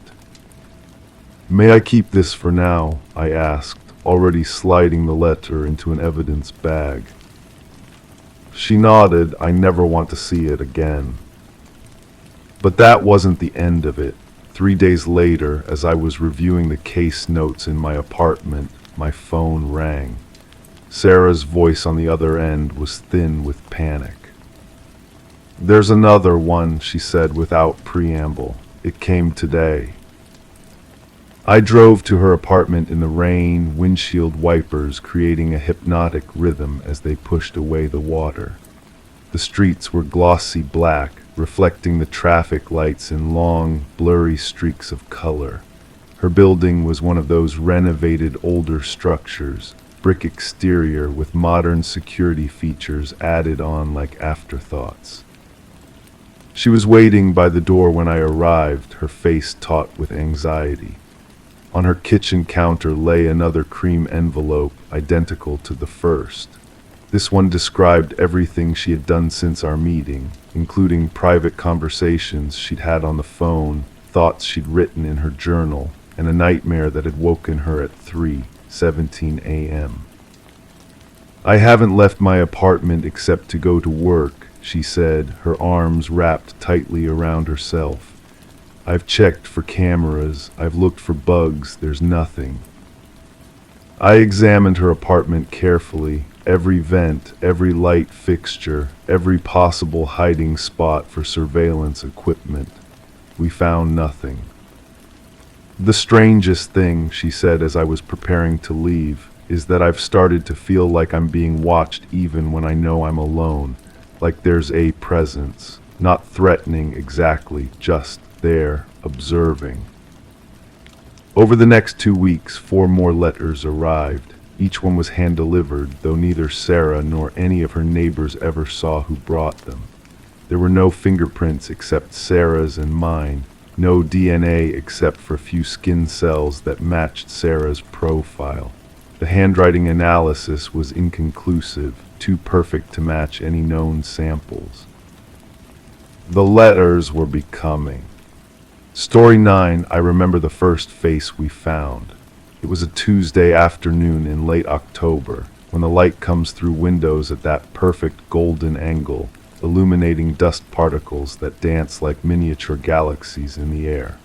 My partner Rachel and I had been renovating the Victorian on Maple Street for nearly 3 weeks. The previous owners had left it in a state of elegant decay, a house that whispered of former grandeur beneath layers of neglect. We were in what would eventually become the master bedroom, carefully peeling away decades-old wallpaper in long, satisfying strips. The pattern, once vibrant blue peonies, had faded to the color of forgotten dreams. The radio played softly in the corner, a gentle jazz station that made the work feel almost meditative. I had just stepped back to admire our progress when Rachel's voice broke through the saxophone solo. "James," she said, her voice uncommonly still, "come look at this." I crossed the creaking floorboards, feeling the familiar give of the old oak beneath my feet. Rachel stood motionless, her scraper held loosely in her hand, pointing at a section of exposed plaster we had just uncovered. At first I couldn't make sense of what I was seeing, just irregular lines in the plaster. Then, as if someone had suddenly adjusted the focus on a camera, it came into view. A face. Not painted or drawn, but somehow etched into the plaster itself. The size of my palm, with deep-set eyes that seemed to stare directly at me. The mouth was open in what could only be described as an expression of terror, silent, frozen terror. The craftsmanship was remarkable, almost photographic in its detail, capturing wrinkles around the eyes and the texture of hair.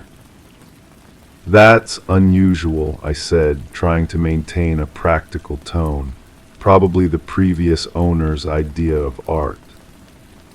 Rachel traced the outline with her finger, not quite touching the surface. "It feels cold," she whispered, though she hadn't made contact with the wall. We decided to continue working, carefully removing more of the wallpaper. Within an hour, we had uncovered 3 more faces, each one as detailed as the first, each one wearing the same expression of horror. They were scattered seemingly at random, with no discernible pattern to their placement. By sunset, we had found 11 of them. I called Martin Holloway, the real estate agent who had sold us the house. His voice on the phone was cheerful until I described our discovery. Then came a pause, too long to be comfortable. "The Davidson place always had quirks," he finally said. "The history of that house goes back to the 1890s. Old houses settle in strange ways, plaster cracks, people see things that aren't really there."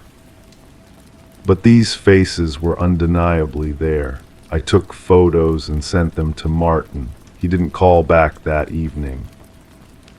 That night I dreamed of wallpaper that peeled itself away, revealing hundreds of faces, all watching me sleep. In the morning I began researching the house's history. The county record's office was housed in a building nearly as old as our home, with the musty smell of paper that has been touched by too many hands. The clerk, a woman whose silver hair was pinned in a neat bun, recognized the address immediately.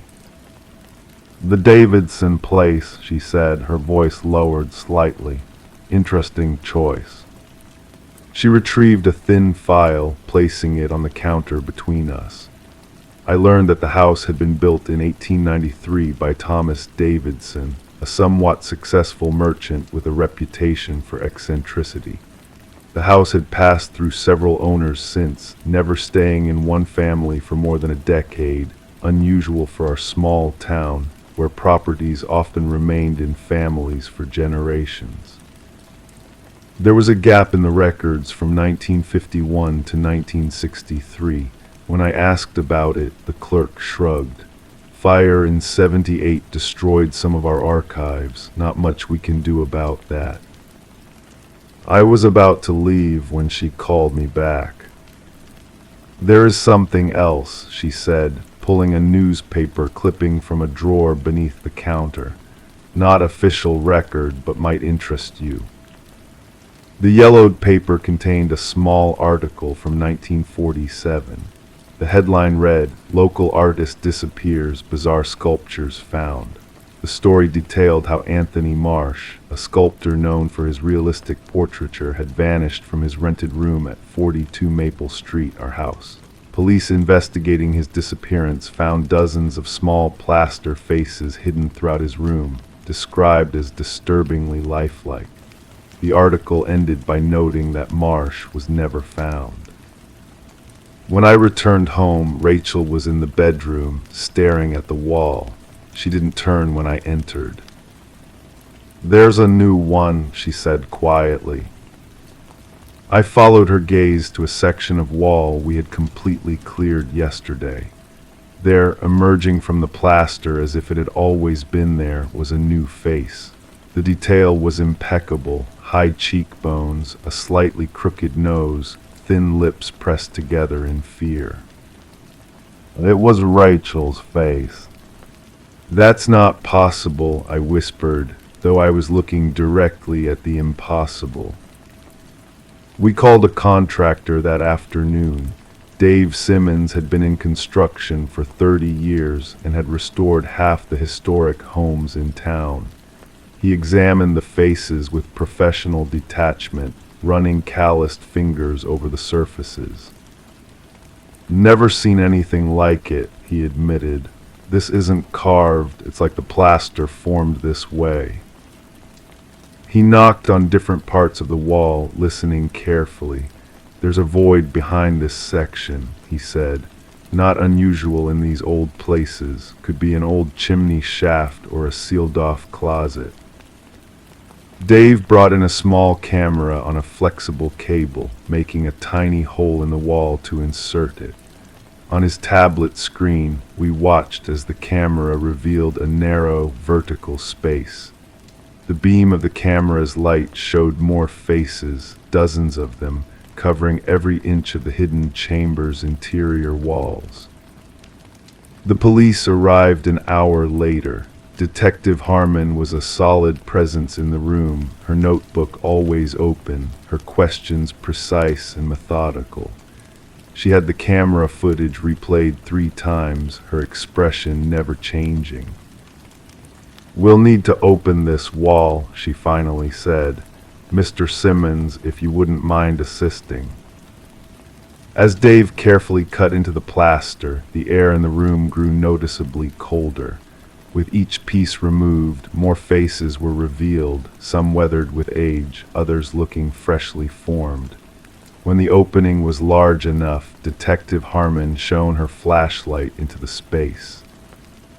The narrow chamber extended from floor to ceiling, and in the corner, nearly hidden by the profusion of faces that seemed to emerge from every surface, was a human skeleton, curled in a fetal position. Forensics would later identify the remains as belonging to Anthony Marsh, missing since 1947. The cause of death was impossible to determine, but his position suggested he had crawled into the space willingly or had been sealed inside while still alive. In the following days, experts examined the faces in our walls. Art historians recognized the style as distinctly Marsh's, though no one could explain how new faces continued to appear. Plaster samples were taken and analyzed, revealing nothing unusual in their composition. We stayed with friends while the investigation continued. On our 3rd night away from the house, I woke from a deep sleep, my heart racing. In my dream, I had been trapped in a narrow space, feeling plaster closing around me, hardening against my skin, my face. When we returned to the house a week later, permitted by the police to retrieve more of our belongings, we found my face on the wall beside Rachel's, wearing the same expression of frozen terror. We never went back. The house remains empty on Maple Street, gradually reclaiming its state of elegant decay. Occasionally, curious teenagers peer through the windows, hoping to glimpse the infamous faces. Some swear the expressions change depending on who's looking at them. Others claim to have seen their own faces appear on the walls, even from outside. The investigation eventually stalled. No one could explain how Anthony Marsh died in that sealed chamber, or how he created faces that continued to appear decades after his death. The most plausible theory suggested that Marsh had developed a unique plaster formula that somehow continued to react over time, forming new patterns that merely resembled faces. But I know what I saw. I know the cold precision with which the house captured Rachel's features and then mine. I know that somewhere in that house, behind layers of peeling wallpaper and crumbling plaster, faces are still forming, waiting for new eyes to find them, new expressions to mirror. Sometimes on quiet nights when the wind blows from the direction of Maple Street, I run my fingers over my own face, ensuring that it's still flesh and bone, not yet hardened into eternal, silent terror. The renovation was never completed, but the house, in its own way, continues to renovate itself, one face at a time. Story 10. In the heart of the city, the old library faced its final moments as the wrecking ball loomed overhead. The workers, their faces masked in dust and sweat, toiled away, each swing bringing the building closer to its inevitable end. But fate had other plans that day.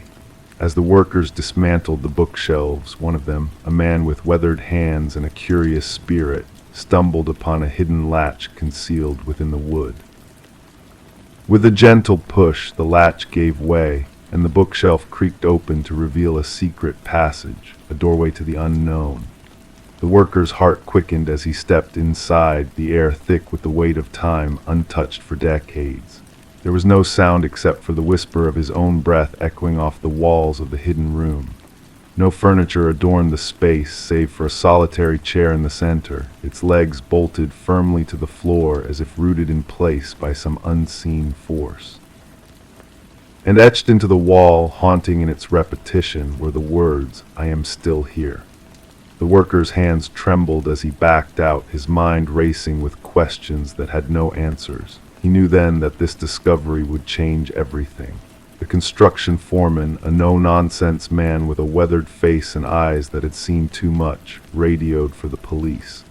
What had begun as a routine demolition had now taken a darker turn, plunging them all into a mystery that defied explanation. Detective Morgan Walsh arrived on the scene, his footsteps echoing in the empty halls as he made his way to the hidden room. The beam of his flashlight cut through the darkness, revealing the chilling message scrawled across the walls. "Secure the scene," Walsh commanded, his voice firm in the stillness of the room. "No one touches anything until forensics arrives." The history of the library whispered of secrets long buried. Once owned by the prestigious Harrington family, the building had been bequeathed to the public following the enigmatic disappearance of their daughter, Rebecca. She had vanished without a trace during her final year of college, leaving behind only a ghostly echo of her presence. The case had remained unsolved, shrouded in mystery and speculation. But now, as Walsh and his team delved deeper into the hidden room, the truth began to unfurl like a sinister tapestry. The forensic technicians uncovered strands of hair and fibers embedded in the chair, remnants of a struggle frozen in time. The walls, scarred by frantic scratches, held the echoes of a silent scream that had long since faded into the shadows. The evidence painted a grim picture, a picture of captivity and despair. Walsh's instincts led him down a twisted path of deception and betrayal. The pieces of the puzzle began to align, revealing a chilling connection between the library's dark secret and the Harrington family. It was revealed that the bookshelf concealing the hidden room had been installed by a contractor known to work exclusively for Maxwell Harrington, Rebecca's uncle and the patriarch of the family. Financial records told a tale of lavish payments and hidden motives, sparking a fire of suspicion within Walsh's mind. Former staff members of the library spoke in hushed tones of Maxwell's peculiar behavior, of his insistence on preserving that section of the building untouched by time or progress. And as the forensic results confirmed the DNA match between the chair and Rebecca, the truth became clear in all its horrifying clarity. Rebecca had not fled. She had been held captive, imprisoned behind the walls of the library by someone she had trusted. The darkness of the past bled into the present as Walsh obtained a warrant to search the Harrington estate. In the depths of Maxwell's study, a leather-bound journal lay hidden, its pages stained with the weight of guilt and secrets long kept. The entries spoke of obsession and madness, of a man consumed by his own demons, and in the final confession, the truth emerged like a specter from the shadows. Maxwell had seen Rebecca as a threat, a danger to the fragile facade he had built for himself. In a moment of madness and desperation, he had silenced her forever, entombing her within the walls of the library, a prisoner of his own making. The echoes of Rebecca's voice, silenced for so long, reverberated through the halls as justice closed in on her captor. The excavation of the hidden room unearthed the truth in all its grisly detail, a truth that had lain buried for too long. Maxwell's confession, cold and devoid of remorse, sealed his fate as the weight of his crimes bore down upon him. The Harrington family, their faces etched with grief and shame, bore witness to the final chapter of a tragedy that had haunted them for so long. Rebecca's remains, clad in the silver bracelet her parents had given her, were laid to rest at last, a bittersweet closure to a story that had defied time itself. The library, once slated for destruction, now stood as a monument to the past, a silent witness to the horrors that had unfolded within its walls. And as the city mourned the loss of a life cut short, a sense of peace settled over the building, a whisper of solace for a soul that had found its final rest. In the quiet of the night, as the stars shimmered overhead, the library stood as a testament to the enduring power of truth and justice, a beacon of hope in a world shrouded in darkness. And in the stillness of the hidden room, where the echoes of the past lingered like a ghostly presence, the words etched on the walls whispered softly to those who would listen, "I am still here." Story 11. The realtor's listing made no mention of a basement. The blueprints held no secrets of its existence. Yet, as the family peeled back the worn carpet, they uncovered a hidden door. A door with a handle heavy and rusted, requiring 3 sets of hands to pry it open. A rush of stale air greeted them, carrying the scent of damp earth. Descending steps disappeared into darkness. Expecting storage, they were met with a solitary chair under a swaying light bulb. And on the wall behind it, a series of photographs, familiar faces, their own faces. The Mercer family had settled into their suburban home during the long nights of winter, when shadows crept early and the trees outside were stripped bare by the chill. The house, with its weathered façade and creaking floors, had whispered promises of character and history to them. But what they hadn't bargained for was the depth of history nestled within its walls, and how violently it would collide with their present. Detective Sarah Connors arrived at the property with her partner, the crime scene unit already cordoning off the area with fluttering yellow tape. Mrs. Mercer's voice had trembled over the phone as she recounted the unearthed secret beneath their living room floor. "We must document everything before anyone else enters," Connors directed, slipping on latex gloves with a practiced ease. Camera flashes lit up the stairwell as the forensic team captured the eerie scene. The wooden steps groaned underfoot as they descended into a small basement, akin to a standard bedroom, with gray-painted concrete walls. A single chair stood anchored in the center, while the bare bulb cast harsh shadows that danced in unseen currents. Yet it was the row of photos that seized their attention, 37 snapshots meticulously arranged by time. "These date back nearly 4 weeks," remarked Connor's partner, scrutinizing the timestamps on the prints. "Look at this one, Mrs. Mercer asleep, Mr. Mercer at the table, the kids in their rooms." No signs of forced entry, no broken barriers. The security system had remained silent. Only their privacy had been invaded, their sanctuary compromised.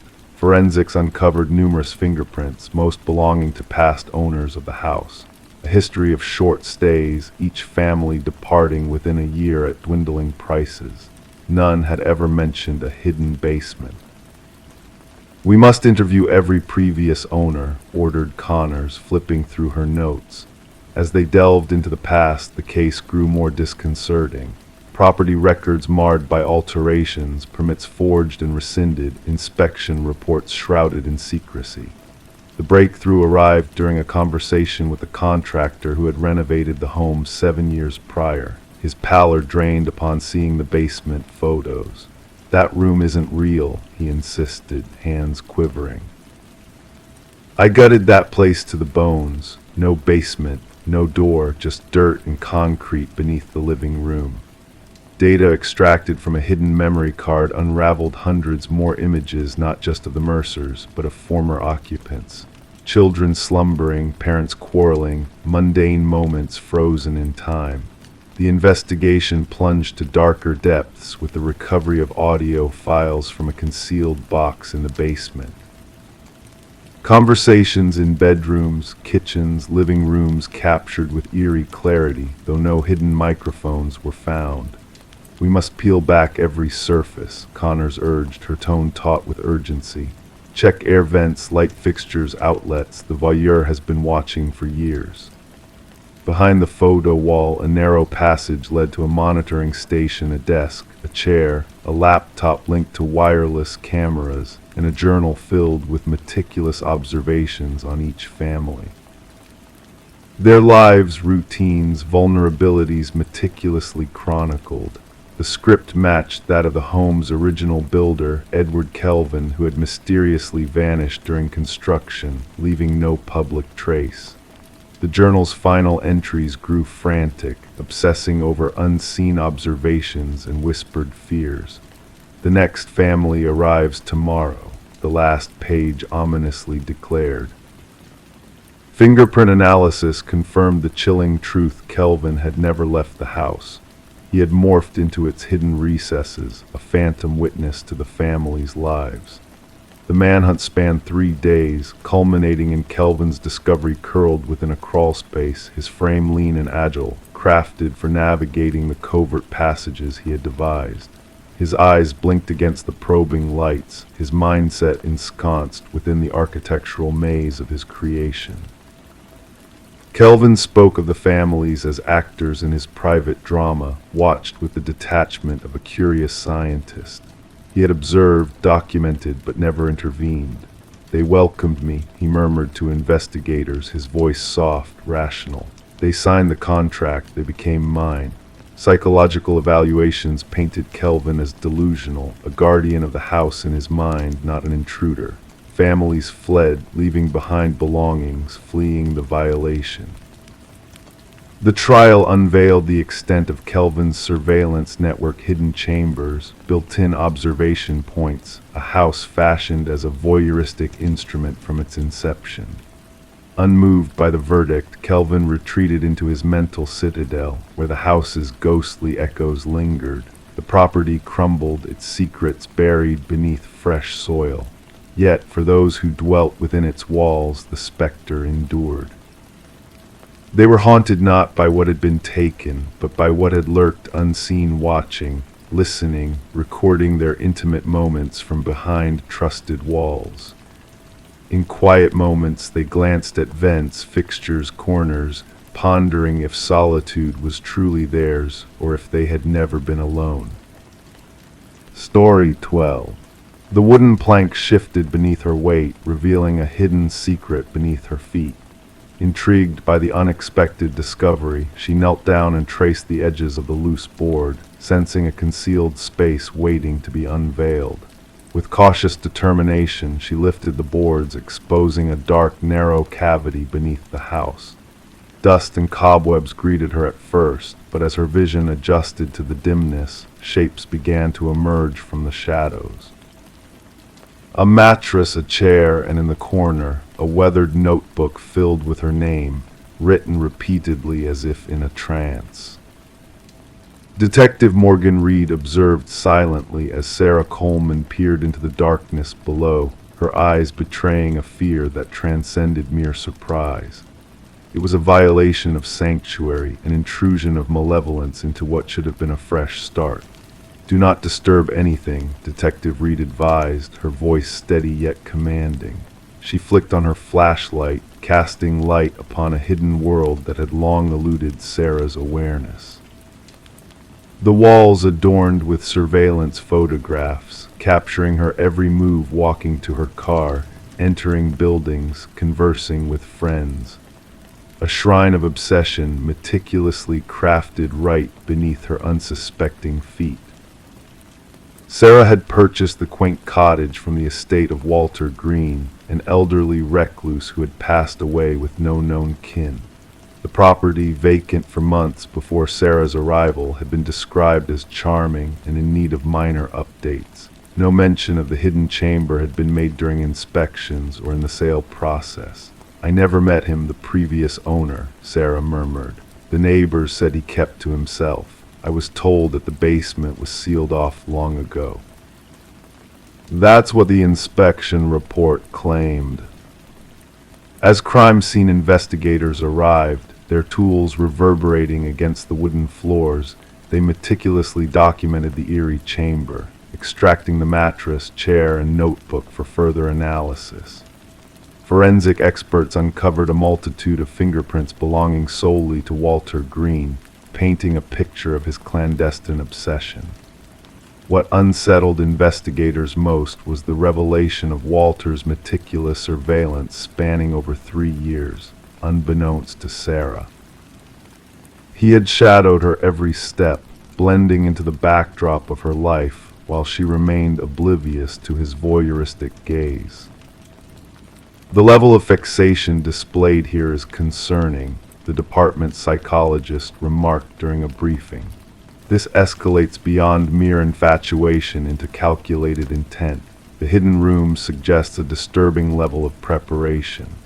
Detective Reed's inquiry took an unexpected turn upon interviewing Walter's former colleague, who nervously divulged snippets of Walter's fixation on Sarah, hinting at a possessiveness that bordered on delusion. Securing a warrant to search Walter's workplace locker, Detective Reed uncovered a key leading to a storage unit registered in his name. The metallic door creaked open to reveal a meticulously recreated replica of Sarah's former living space, down to the minutest details. A mannequin bearing her likeness sat at the desk. A calendar ominously marked with a date forebodingly circled in red, a date that hinted at a twisted desire for togetherness.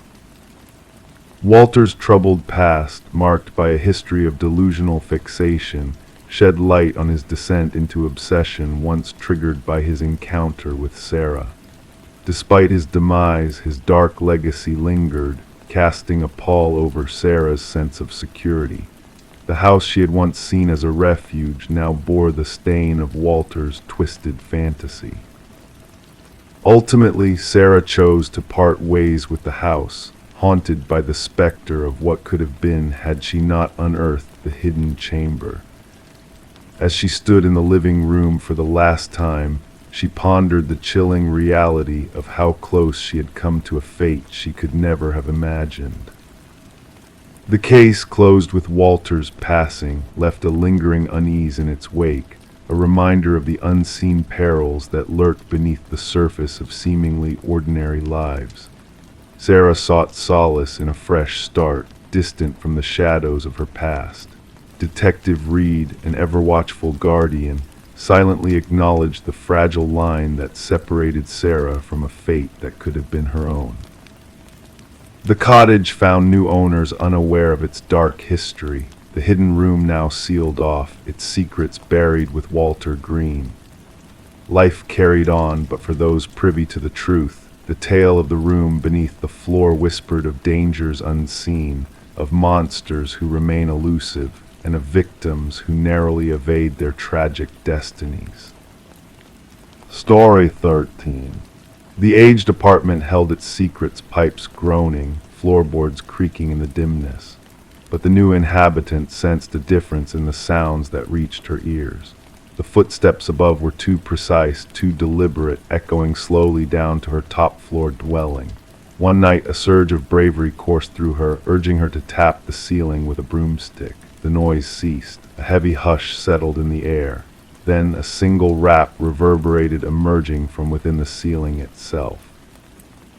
Sarah Coleman chose to keep the peculiar knocking incident to herself, brushing it off as the building settling, or perhaps a small creature finding shelter in the attic space.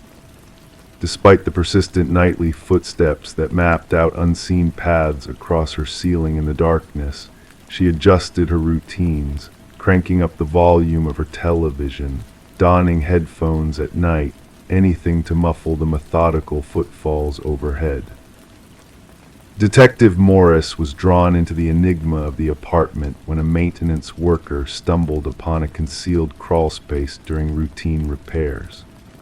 Removing a section of drywall in the hallway near Sarah's residence to mend a leak, the worker uncovered a narrow passage that defied the building blueprints. Peering inside with his flashlight, he revealed a makeshift living area, scattered food wrappers, discarded water bottles, a soiled blanket, and a small notebook. Swiftly, the building superintendent alerted the authorities. Detective Morris, accompanied by his partner Detective Rivera, found the worker pale and trembling, muttering, "Someone's been living in the walls, someone's been watching." The notebook contained meticulous observations of Sarah Coleman, her daily routine, her visitors, her meals, her TV preferences, her bathing and sleeping patterns. The once neat handwriting descended into chaos towards the end, interspersed with peculiar symbols in the margins. "The subject no longer responds to my signals," the final entry read. "She has chosen to ignore me. No one ignores me." Forensic experts scoured the crawlspace, uncovering fingerprints that matched no database records. They unearthed an intricate network of passages woven into the walls and ceilings of the building, some dating back decades based on structural assessments.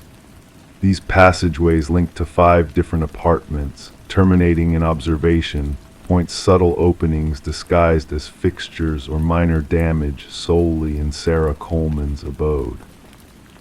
Interviews with current residents yielded no abnormalities beyond the typical apartment sounds. However, past tenants painted a different picture. 3 previous occupants of Sarah's apartment recounted sensations of being watched or hearing inexplicable movements.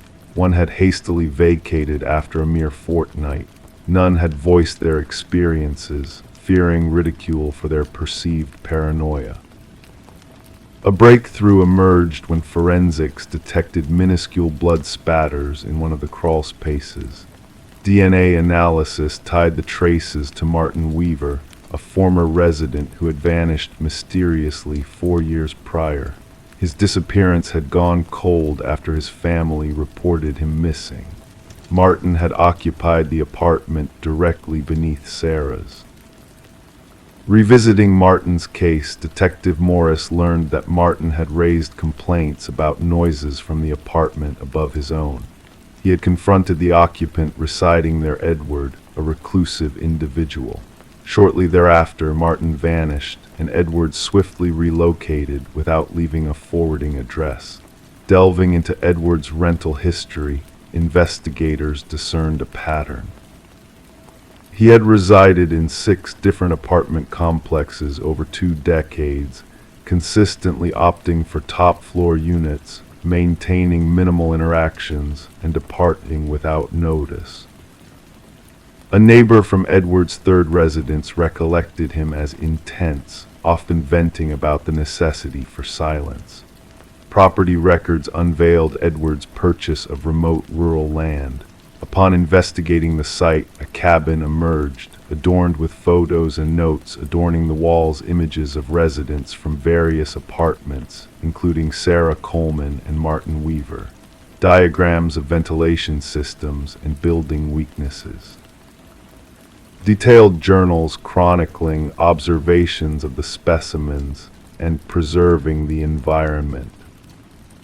At the cabin's heart stood a corkboard embellished with newspaper clippings, missing persons reports of 6 individuals, all former tenants from buildings where Edward had resided. Beneath the board, the floor bore deep scratches, as though a weighty object had been dragged repeatedly. Behind the cabin, cadaver dogs led the team to freshly disturbed soil. Excavation revealed human remains, grave after grave. As forensic anthropologists commenced the daunting task of identifying the victims, Detective Morris returned to Sarah's residence. Though the crawl spaces had been sealed, occupants still reported sporadic noises. During the installation of new security measures, maintenance workers unearthed a discovery nestled in a corner where the ceiling met the wall, a fresh notebook, newer than the first. The initial page bore a solitary line: "They found my old nest, but not my new one." The handwriting mirrored the previous journal.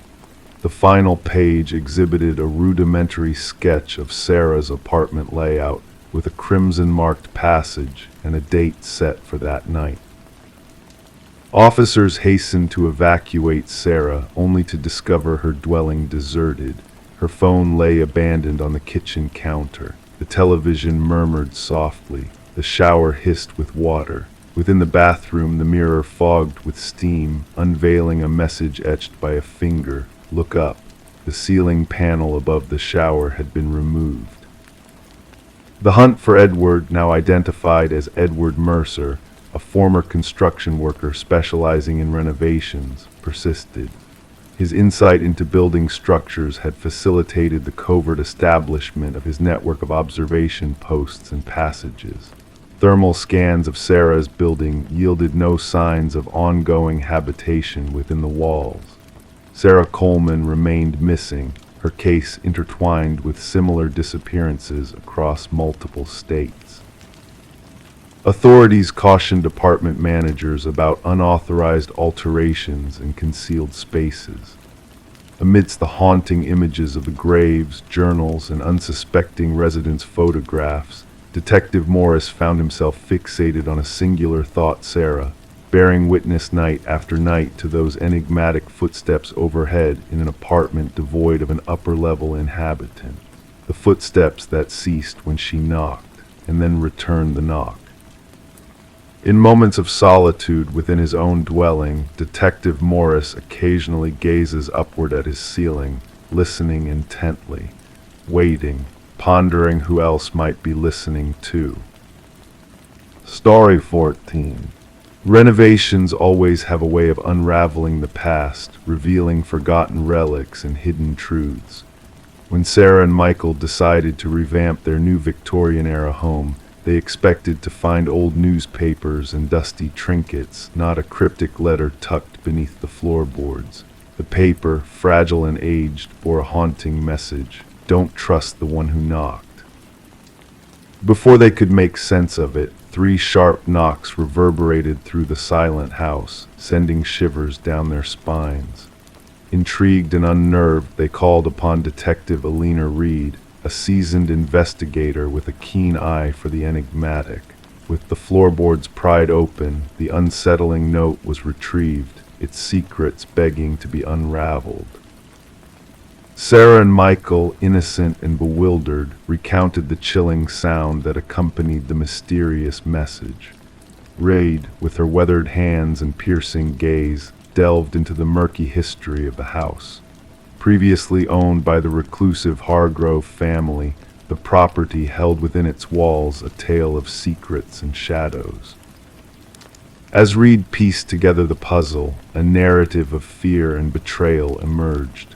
Franklin Hargrove, a respected teacher turned recluse, harbored a dark secret debts owed to a menacing figure known only as the Collector. His wife, Margaret, bore the brunt of his decisions, haunted by the ominous 3 knocks that foretold impending doom. Through meticulous investigation and haunting revelations, Reed uncovered a buried truth that lay beneath the house's foundation, a skeleton, a victim of long-buried secrets and unchecked greed. The identity of the collector, Victor Mercer, a ruthless lone shark, surfaced from the depths of obscurity, his fate sealed within the confines of the crawl space. Margaret's diaries, a testament to her silent suffering, painted a portrait of a woman ensnared in a web of deceit and fear. The echoes of the past reverberated through the empty halls, a reminder of the darkness that once dwelled within the walls of the Victorian mansion. The case, closed yet unresolved, left lingering questions in its wake. The house, tainted by the stains of its history, stood empty and forsaken, a silent witness to the tragedies that unfolded within its embrace. Whispers of spectral knocks in the dead of night kept the locals on edge, a reminder that some secrets are never truly laid to rest. Detective Reed, with a heavy heart and a mind full of unanswered questions, closed the chapter on the haunting mystery. The note, a chilling relic of a bygone era, remained a cryptic warning: don't trust the one who knocked. As the shadows of the past continued to cast their long reach, the truth remained elusive, buried within the depths of a house that held more secrets than met the eye. Story 15. In the stillness of the night, a flicker danced across the baby monitor's screen, a mere glitch in the feed. The mother, Rebecca, paid it no mind at first, attributing it to interference. But then a crackling sound filled the room, and a voice, soft and eerie, whispered, "SHHH, go back to sleep." A chill crept down her spine, her blood turning to ice in her veins. With a pounding heart, she raced to her son Samuel's room, only to find his crib empty, the window sealed shut, and the door securely locked. The only anomaly was a stuffed rabbit lying on the floor, its glassy black eyes fixed on her. Rebecca's scream tore through the night, raw and desperate, echoing through the walls until the neighbors couldn't ignore her distress any longer. Emergency services were summoned, and when the authorities arrived, they discovered Rebecca in the nursery, clutching the stuffed rabbit, her body rocking back and forth on the floor. Samuel, just 4 months old, had vanished without a trace. The investigation that followed yielded few leads. There were no signs of forced entry, the security system had remained armed, and the baby monitor footage showed nothing out of the ordinary until that haunting voice and static filled the air. How could someone enter a locked home, snatch a child, and leave without a trace, except for a disturbed stuffed animal? Initially, suspicion fell upon Rebecca. Her husband, Daniel, had been away on business, and their strained marriage was known to all. Rebecca's struggles with postpartum depression, documented in medical records, only added fuel to the growing suspicion. The detective noted her unnervingly calm demeanor during questioning, a stark contrast to a mother whose child had inexplicably disappeared. Whispers spread through the community, casting doubts and shadows on Rebecca's grief. Then a breakthrough came. Microscopic fibers were discovered on the nursery windowsill, fibers that didn't match any household fabrics or clothing. They belonged to a rare climbing rope, hinting at a skilled intruder gaining access from outside. The focus shifted away from Rebecca. Daniel returned from his trip, bewildered and distressed, his hands showing unusual calluses that piqued the investigators' interest. His newfound hobby of rock climbing, a stress reliever, raised eyebrows. Financial records revealed a troubling truth: an extensive life insurance policy taken out on Samuel, multiple calls to an unknown number, and a hidden second family unbeknownst to Rebecca. As the pieces of the puzzle fell into place, the baby monitor emerged as a pivotal clue. It had been hacked, manipulated to broadcast the chilling voice remotely. The digital trail led investigators to a basement where Samuel was found in the care of Elaine, a woman with vacant eyes and a haunted past. Elaine, Daniel's first wife, had never recovered from a miscarriage and had monitored his life from afar, consumed by jealousy as he built a new family. The trial unveiled a web of deception. The baby monitor's enhanced audio revealed more than just the whispered words. It captured Daniel's cough, placing him at the scene of the abduction he vehemently denied. Encrypted messages between Daniel and Elaine exposed their sinister plan, leading to their convictions for kidnapping and conspiracy. Rebecca and Samuel sought solace in a new beginning, far from the shadows of the past. The case reshaped how abductions are investigated, prompting a nationwide review of baby monitor security and heightened awareness of tech-enabled crimes. Samuel grew up in blissful ignorance of his tumultuous entry into the world, while Rebecca kept the stuffed rabbit, a silent witness to the truth it had quietly observed that fateful night. The monitor, though unconventional, had revealed the reality in whispers that lingered in the darkness, a tale of betrayal and redemption. Story 16. The tale unfolds in the quiet corners of a fading costume shop where the air is thick with the dust of forgotten treasures. The shop, on the verge of closure, whispered of secrets held within its walls as it sold off remnants of bygone eras. Among the relics, a woman ventured, drawn to a mask perched on a dusty shelf, an artifact of delicate craftsmanship, yet its lifelike features bore an unsettling aura. As the woman, unknown to the world but for her name, Catherine Reed, lifted the mask, a cashier's unease flickered briefly before he muttered, "That's not ours." Puzzled, she sought a tag, only to find none. Without hesitation, she carried the mask to her abode, unaware of the shadow it would cast upon her slumber. That fateful night, a soft rustle stirred Catherine from her dreams, a whisper of fabric, a subtle shift. Her eyes fluttered open to behold the mask, no longer resting on her dresser where she had left it, but perched ominously upon her nightstand, its gaze fixated upon her.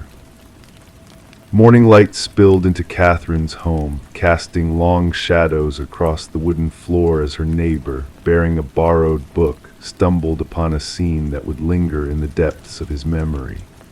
The front door stood ajar, a silent invitation to the unknown.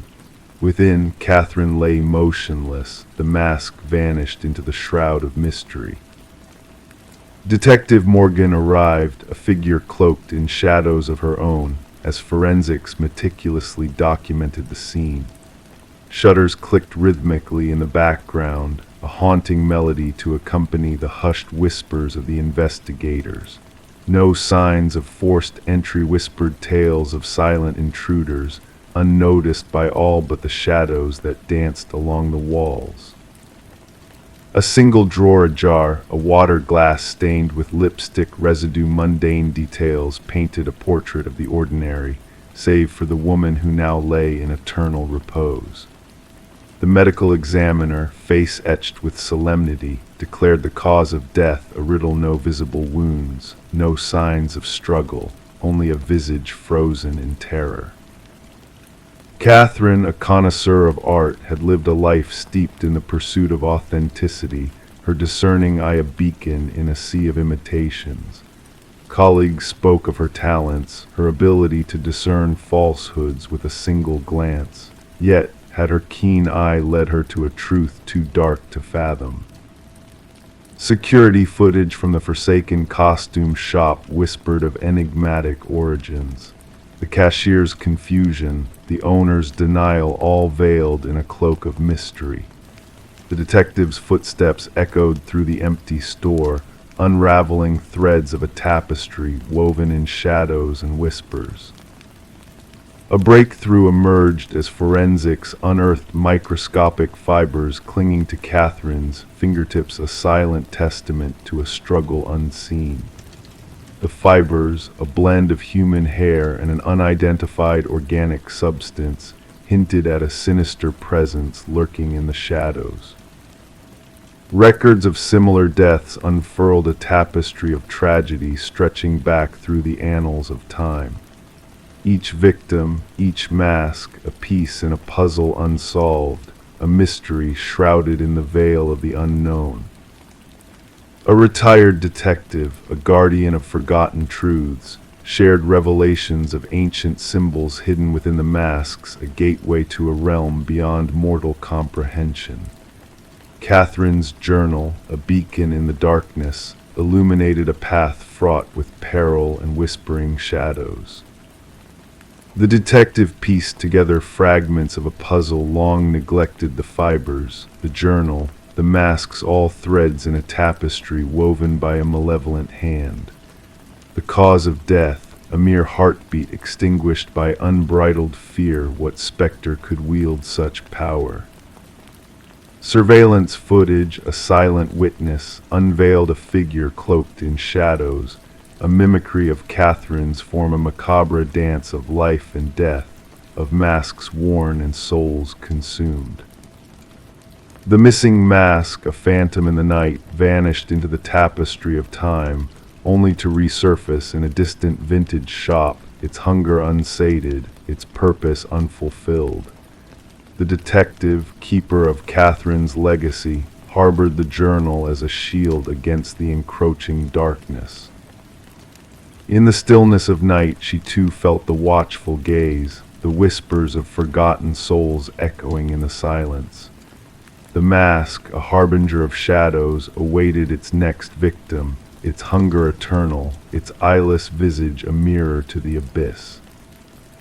And so the tale lingers on, a dance of shadows and whispers, a reminder of the unseen forces that bind us to the darkness.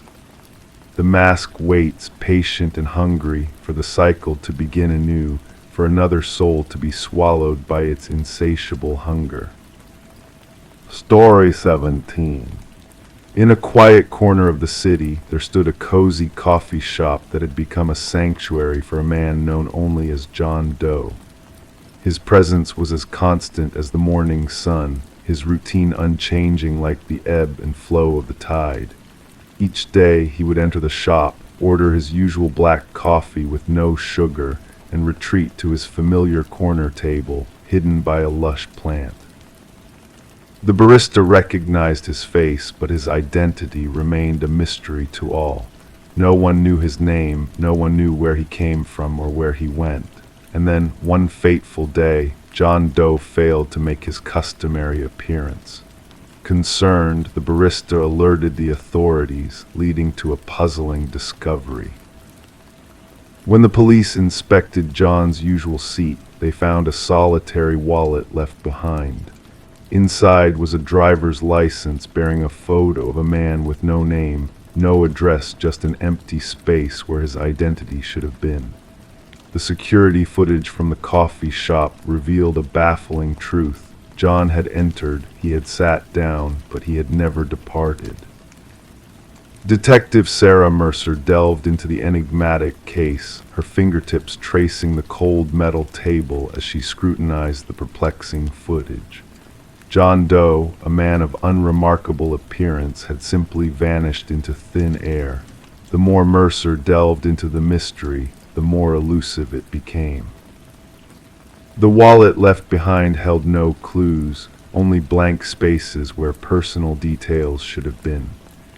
Credit cards with non-existent accounts, cash neatly arranged, and a lone business card with a ghostly phone number, all pieces of a puzzle with no solution in sight.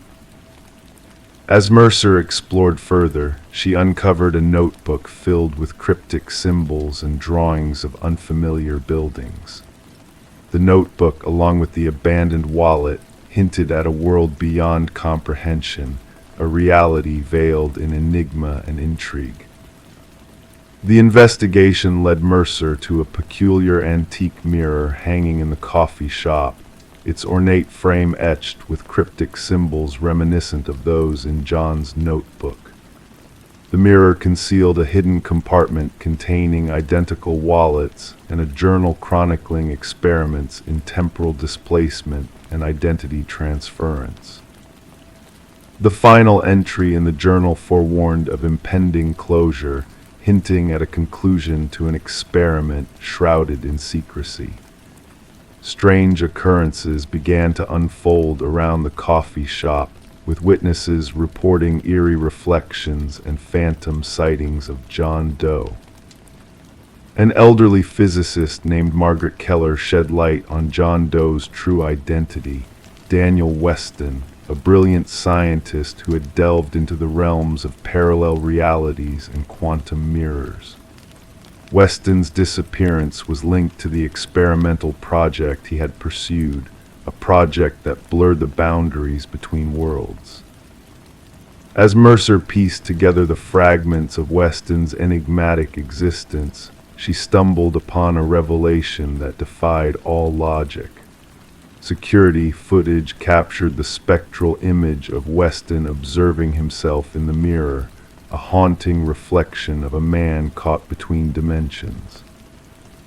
The final note found amidst shattered glass hinted at the closure of an experiment that transcended the boundaries of reality. The mystery of the man who didn't exist remained unsolved, leaving behind a legacy of intrigue and wonder. The coffee shop, a haven for the enigmatic John Doe, faded into memory, its secrets buried within the rubble of demolished walls.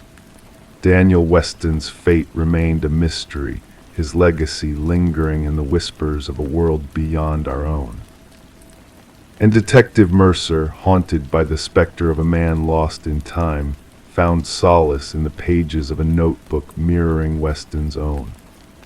As she sat on her porch, her gaze fixed on the fragment of an antique mirror, she pondered the mysteries that lay beyond the threshold of perception, where reality and illusion intertwined in a dance of shadows and light.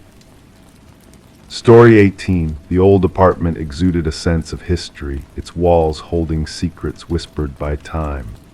The heating system let out a low groan, the pipes rattled softly in the night, a familiar symphony of the past. Or so she thought until she heard it, a voice, barely a whisper, drifting through the aging vents like a ghostly echo.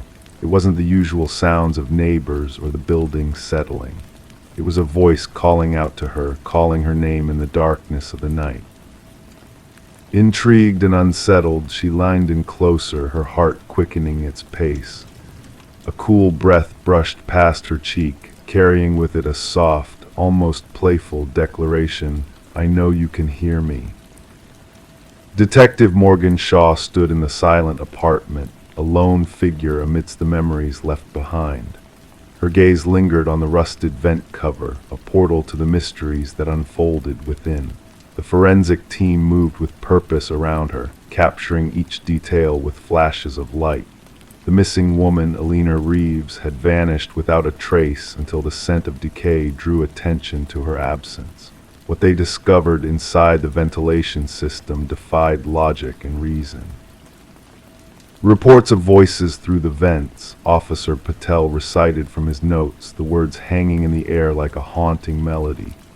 Disregarded as mere building quirks by management, he added, a touch of disbelief in his tone. Shaw knelt by the vent, tracing the scratches that marred its edges. These were not marks of wear and tear, but of desperation, a frantic attempt to escape from within. The chilling realization crept over her as she envisioned the struggle that had taken place. Elena Reeves, a beloved figure in her community, a teacher with a radiant smile and a home filled with life. Her absence had left a void in the hearts of many. Shaw listened to the accounts of her paranoia, her fear of unseen eyes watching her every move, speaking to her through the very walls that surrounded her. The pieces of the puzzle were coming together, painting a picture of a woman haunted by more than just her own thoughts. As Shaw delved deeper into the investigation, the apartment revealed its secrets with each passing moment. Clues intertwined with whispers of the past, leading her down a path of shadows and deceit. fibers from Aliner's clothing trapped in the vent, a foreign fingerprint on the inside of the cover, and the chilling recordings found on her phone, all pointing towards a malevolent presence lurking within the building's walls. The history of the apartment building unveiled a pattern of tenants fleeing in fear, tales of voices that echoed in the night, driving them to madness. Harold Weber, the enigmatic superintendent, emerged as a key figure in the unfolding drama. His stoic demeanor cracked ever so slightly when questioned about the previous occupants of apartment 4B, hinting at a deeper connection to the dark undercurrents that plagued the building.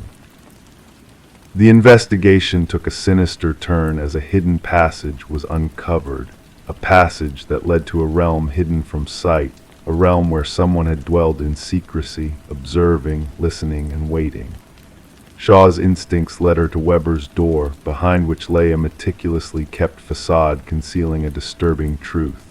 The recordings, the photographs, the journal all spoke of a man consumed by his obsession, a man who believed himself to be a conduit for the building's voice. Weber's arrest marked the end of a reign of terror that had spanned years. His chilling words offered a glimpse into a mind twisted by delusions, a mind that saw itself as an instrument of the building's will. The trial brought closure to the victims and their families, but the whispers lingered, a spectral reminder of the darkness that had once dwelled within the walls. The vacant apartment building now stands as a silent witness to the horrors that unfolded within its confines. Despite efforts to erase the past, the echoes of the past persist, a reminder of the chilling legacy left behind by a man who believed himself to be the voice of the building. The whispers continue, carried on the cold drafts that seep through the vents, a haunting melody that lingers in the night. The building remembers, the shadows whisper, and the secrets of the past remain shrouded in mystery. Story 19. In a house where shadows danced with the wind and secrets whispered through the walls, Rebecca Morgan found herself drawn to the attic, a place she had always avoided. But when the storm's fury seeped through the roof, she had no choice but to ascend the creaking stairs into the realm of forgotten things, where dust and cobwebs draped over the past like a shroud. Among the relics of yesteryears, in a corner where light dared not reach, stood an old dollhouse. Its presence sent shivers down Rebecca's spine, for within its miniature walls lay a chilling truth. The tiny furniture, meticulously placed, held not dolls but hand-carved replicas of her family. Each figure bore an uncanny resemblance to its real-life counterpart, frozen in time like echoes of a forgotten melody. But one figure stood out amidst the eerie tableau, the figure meant to be Rebecca herself. Instead of sitting as the others did, she was portrayed standing by the attic door, gazing out with eyes that seemed to pierce through the fabric of reality. As Rebecca traced her finger over the dollhouse roof, she felt the weight of an unsettling revelation settle upon her soul. This was not her childhood home. It was a rental property, a temporary haven where the family had sought refuge. A chill crept through her veins, unrelated to the draft that whispered through the rafters. The dollhouse shouldn't have been there, a silent sentinel bearing witness to unseen forces at play. The tale unfurled with a frantic call to law enforcement, the family's distress palpable as they huddled in fear, refusing to return to the attic's haunting embrace. Detective Sarah Harmon, a beacon of resolve in the sea of uncertainty, delved into the mystery that lurked within the walls of the suburban residence. The intricate details of the dollhouse figures beckoned a deeper investigation, each minutiae capturing a facet of the family's essence with eerie precision. Fingerprints foreign to the family danced upon the dollhouse, leading to a revelation that shattered the veil of normalcy. Microscopic cameras embedded in the eyes of the miniature figures unveiled a web of surveillance so intricate it bordered on obsession. The positions of the figures mirrored not just a single night, but days of the family's existence, a voyeuristic dance orchestrated by an unseen puppeteer. Beneath the veneer of ordinary life, a hidden entrance to a subterranean realm revealed a truth stranger than fiction. A shadow dweller had made a home beneath the floorboards, living in silence as the family moved above, oblivious to the eyes that watched their every breath. The mystery deepened as the past intertwined with the present, revealing a tale of loss and possession that defied logic. Martin Wells, the son of the previous homeowners, emerged as the orchestrator of this twisted symphony, his mind a labyrinth of delusions and desires. His obsession with the house, with the lives that ebbed and flowed within its walls, manifested in the form of miniature worlds where he reigned as a silent god. The doll houses that littered his abode bore witness to a mind teetering on the edge of sanity, a fractured mirror reflecting a reality askew. As the truth came to light, the tendrils of fear and disbelief coiled around the Morgan family, binding them in a web of nightmares made flesh. The dollhouse, once a beacon of innocence, now stood as a monument to a violation beyond comprehension. In the aftermath of the revelation, as justice sought its rightful place, the echoes of the past lingered like ghosts in the night. Rebecca, haunted by the specter of unseen eyes, sought solace in a new beginning, far from the tendrils of a darkness that refused to fade. The story of the dollhouse, of the figures that danced in silent reverie, echoed through the halls of time, a cautionary tale of boundaries crossed and innocence lost. As the shadows lengthened and the night whispered its lullabies, Rebecca closed her eyes, seeking refuge in dreams untouched by the taint of reality.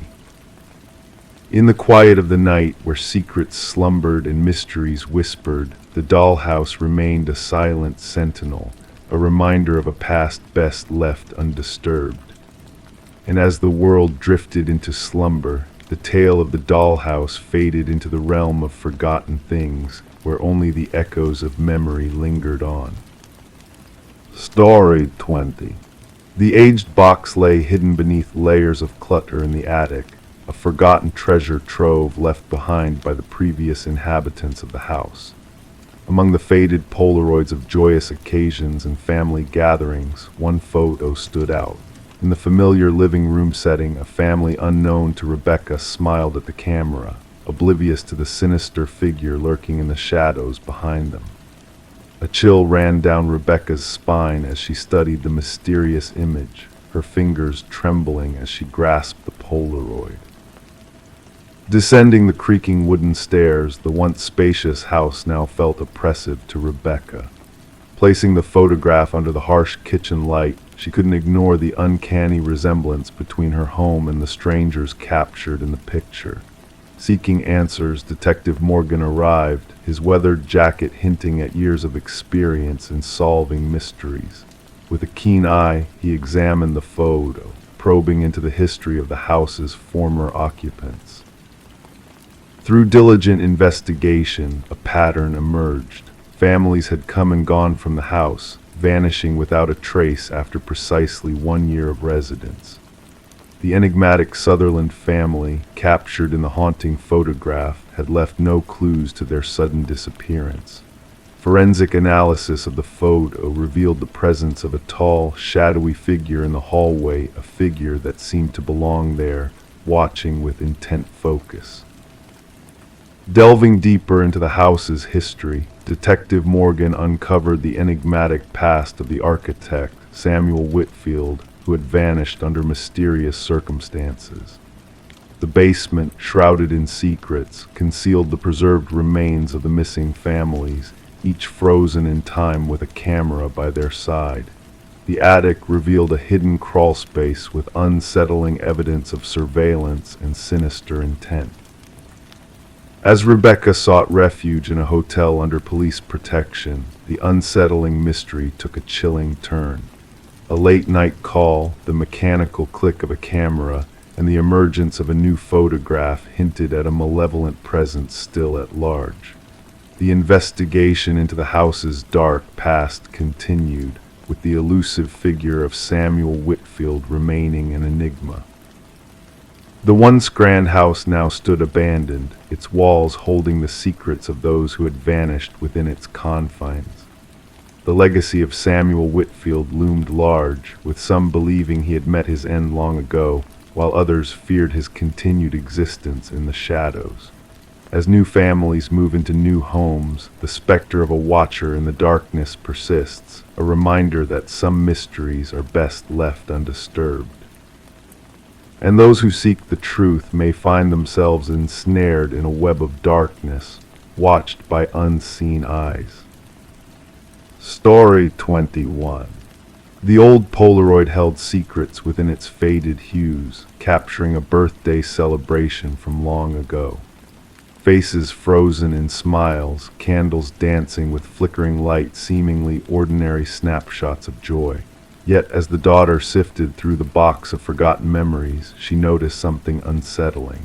A figure lingered in the background of each photo, a man shrouded in shadows, standing just beyond the radiant glow of the candles.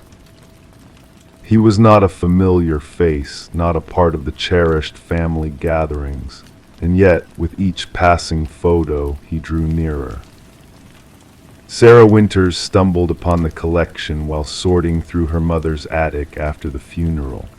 A simple cardboard box labeled Memories revealed a treasure trove of moments frozen in time, a glimpse into her childhood.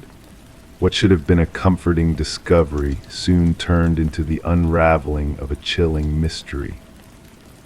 In the initial photograph, the man was barely discernible, a mere silhouette on the fringes of her 7th birthday party. A mysterious presence near the glass door, lurking in the shadows, watching. In the subsequent photo, he had crept closer, now inside the room, and by the 3rd snapshot, he stood ominously behind her uncle, unnoticed by all captured in the frame. Trembling, Sarah reached out to her father, voice quivering as she questioned the identity of the enigmatic figure haunting the family photos. His response was a sharp silence followed by a hesitant breath, denying any knowledge of the stranger. Desperate for answers, she sent digital copies of the eerie Polaroids to her father, only to receive a call back filled with shaken disbelief. Detective Marcus Reed listened intently as Sarah laid out the chilling evidence on his desk, rain tapping gently against the window panes, casting shadows that danced across the room. His experienced gaze moved methodically over each photo, a sense of intrigue flickering in his eyes.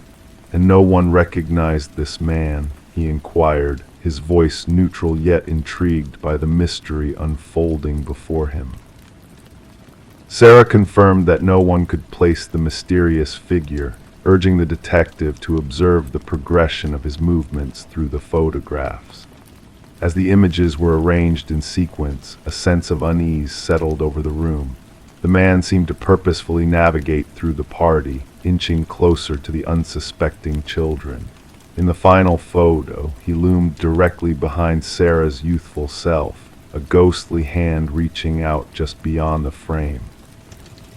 Reed pondered aloud, suggesting that perhaps the man was the photographer, a theory tinged with doubt. However, Sarah revealed that her mother had been behind the camera, setting the timer and stepping into the shot. The detective, now intrigued, made copies of the photos and initiated a formal investigation. Days passed and Reed meticulously reached out to every surviving guest from the party, but no one could recall the mysterious man. No hired servers, no visiting neighbors, just a secluded countryside rental chosen for its privacy. Facial recognition software proved futile as the figure remained strategically obscured, as if aware of the camera's gaze.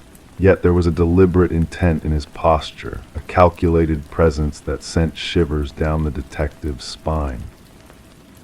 The investigation seemed at a standstill until Sarah uncovered more unsettling photos from different family gatherings, spanning across various years.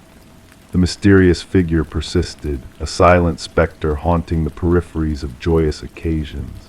With the help of a computer specialist, hidden details began to emerge from the aged photographs. A scar, a ring, a faint reflection unveiling features long shrouded in darkness. A breakthrough came when dental records matched the enhanced image to Robert Keller, a maintenance worker who had vanished after being linked to unsolved child abductions in the region. Cases that had long gone cold, coinciding with the dates of the documented gatherings. Keller, who had access to multiple rental properties, had left behind a trail of hidden horrors. Authorities excavated the grounds of Keller's former residence, unearthing poignant relics buried beneath the concrete. A hair clip, a toy car, a bracelet, all belonging to missing children whose fates had remained a mystery for decades. Among the recovered items was Sarah's own bracelet, thought lost in the mists of childhood. Alone in her apartment, surrounded by the haunting photos, Sarah received a call from the detective confirming the identification of remains near one of the vacation properties. DNA had matched one of the long-lost children.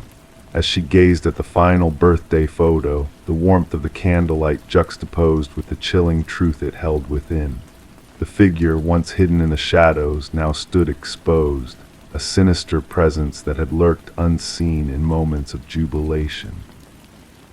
The revelation connected threads of unresolved cases spanning decades, offering closure to grieving families, but at a harrowing cost.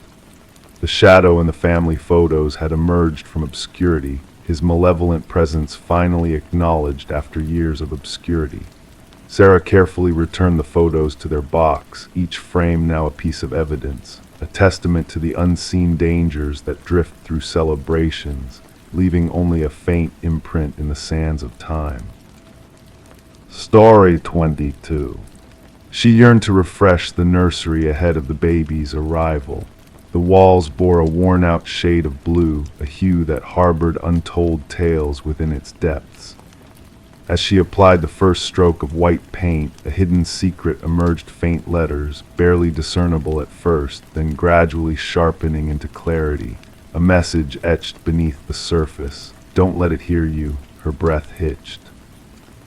Stepping back, her gaze caught sight of them tiny handprints imprinted in the fresh paint, positioned too high on the wall for any child to reach. This revelation within the nursery of the Morgan household signaled the inception of what investigators would later dub the Whispering House case. The young couple had acquired the Victorian-style abode just months prior for a seemingly unbelievable bargain. The real estate agent had mentioned only minor cosmetic issues, omitting any reference to the property's shadowy past. Detective Sarah Klein rang the doorbell, clutching her notebook. A woman answered, her pregnant belly prominent beneath splattered overalls. Weariness tinged her eyes with dark circles sleep had eluded her for days. The detective observed the woman's trembling hands as she recounted the discovery of the message and handprints. The previous owners vanished suddenly, the woman recounted. Neighbors claimed they departed in the dead of night. No moving truck, just essentials hastily packed into their car. The detective ventured through the historic dwelling, her footsteps echoing against aged floorboards. Standing in the nursery, she scrutinized the partially painted wall. The message still lingered where the paint job had been abruptly abandoned. Adjacent to it, 5 small handprints pressed into the wet paint, situated at an adult's shoulder height. Back at the precinct, Detective Klein delved into records concerning the property. The house had changed proprietors 8 times in 30 years, an unusually high turnover rate. Each family had resided for less than 2 years. More unsettling were the child welfare reports linked to 3 of those families. Children reported hearing whispers from the walls and feeling watched while they slept. The detective delved deeper, delving into construction blueprints and historical records. The house had once belonged to Eleanor Blackwood, a prosperous widow without children who had operated a small orphanage on the premises during the early industrial era. News articles referenced 5 children who had vanished from her care. Authorities at the time suspected they had simply fled, a common occurrence for orphans in that era. When Eleanor passed away, renovation workers unearthed a concealed chamber behind the nursery wall. Inside, they discovered children's belongings, tiny shoes, toys, and garments, but no remains. The case turned cold, relegated to dusty archives. Detective Klein interviewed former inhabitants, piecing together a disconcerting pattern.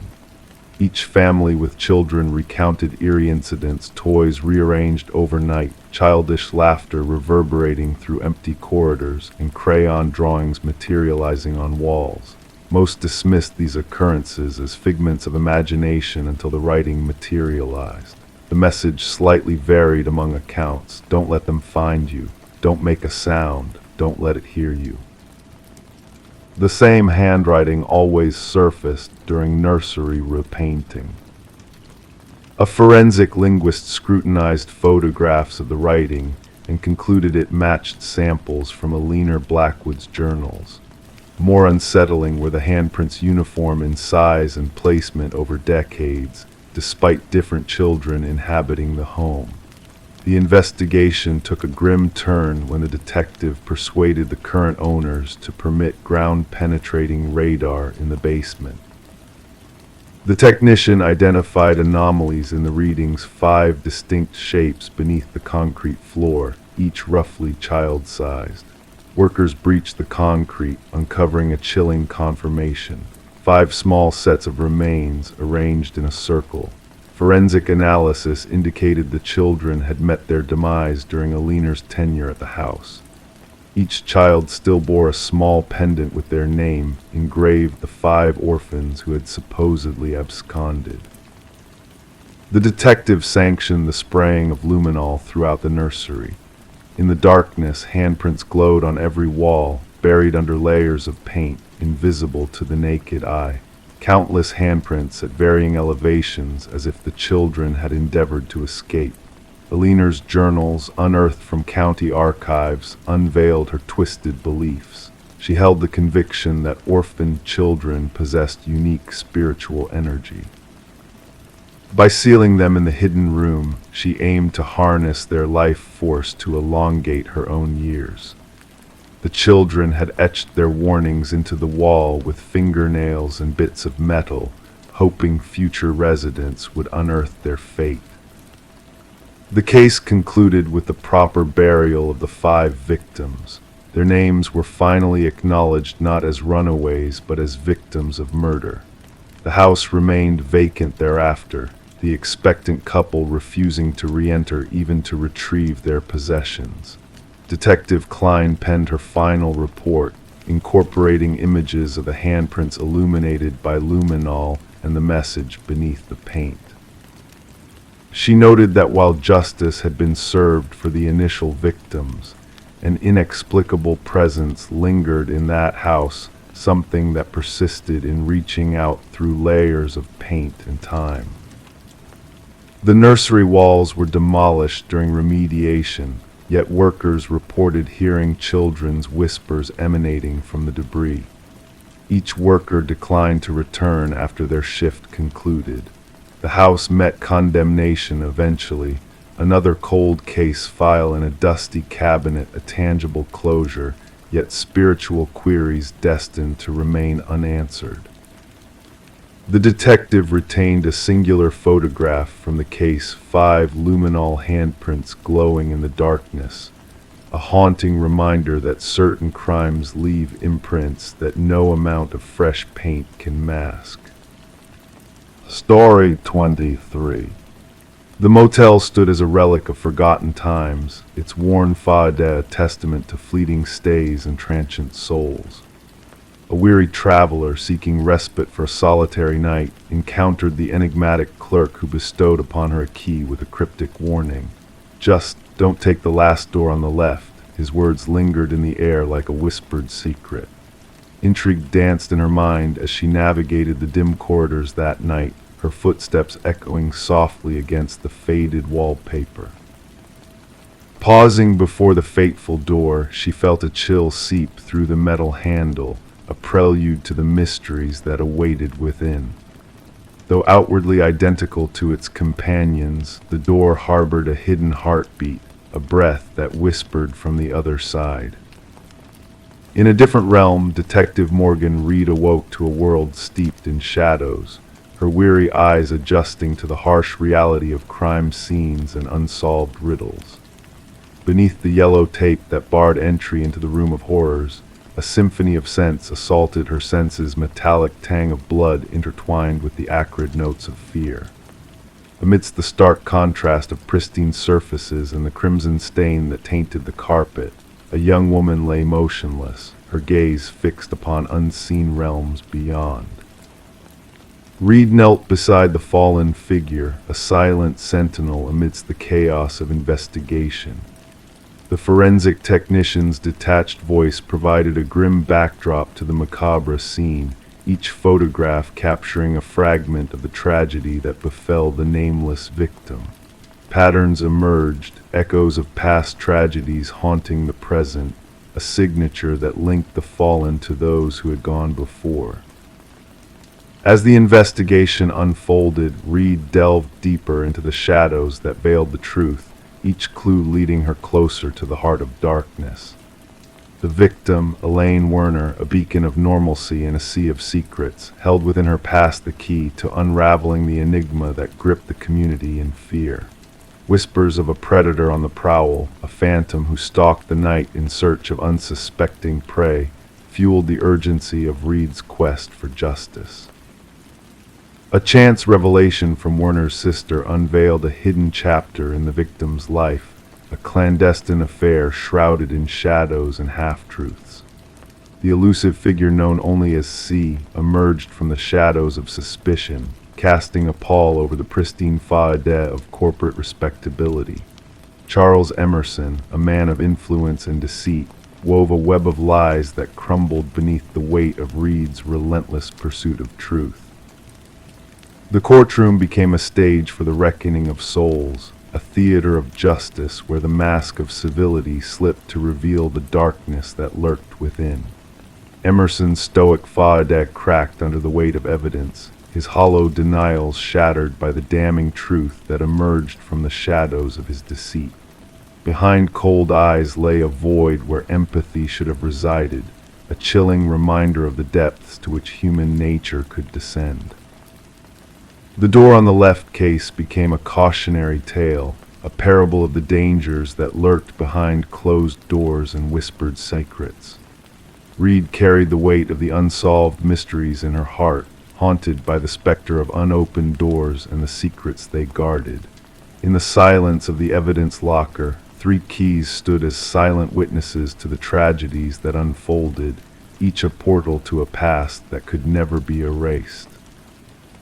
As the world slumbered in the embrace of night, Reed walked unseen corridors, counting doors that led to unknown realms of shadow and light.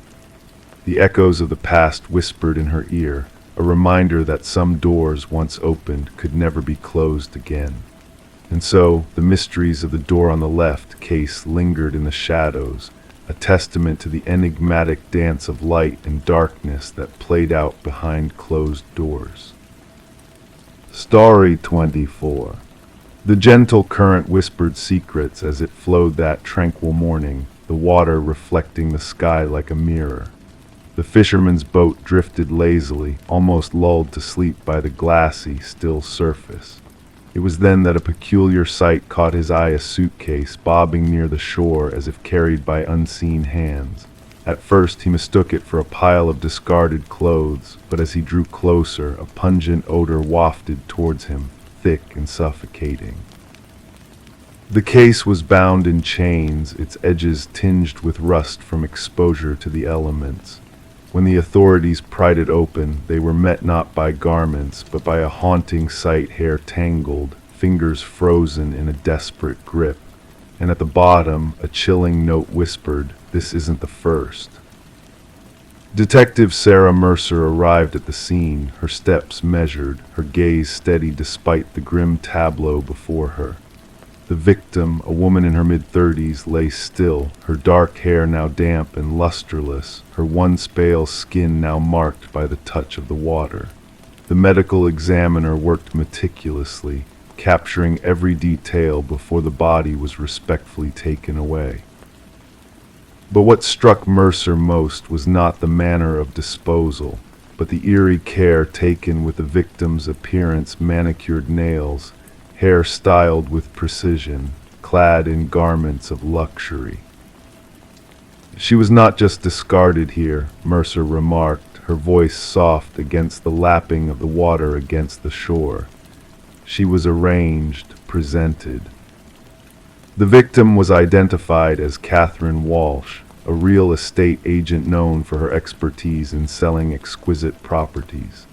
Divorced, childless, she lived a life of solitude in an affluent neighborhood. Colleagues painted a picture of a determined, meticulous woman who guarded her privacy fiercely. Her disappearance had been reported by her assistant, who spoke of her unwavering dedication to a crucial showing with affluent clients. She would never miss that appointment, the assistant insisted, her voice carrying a note of disbelief. That sale was everything to her. As investigators delved into Walsh's world, they found a home that gleamed with perfection: designer furniture arranged flawlessly, surfaces free of any speck of dust. Every detail meticulously tended to, except for a single anomaly: a slightly ajar drawer in her home office. Within it lay a leather-bound journal, its final entry cryptic: "He's watching again. Same car, different plates." A digital voyage through Walsh's emails unveiled a chilling pattern: dozens of messages from unknown senders, all bearing the same unsettling phrase: "I see your perfection," sent at precise moments across various days.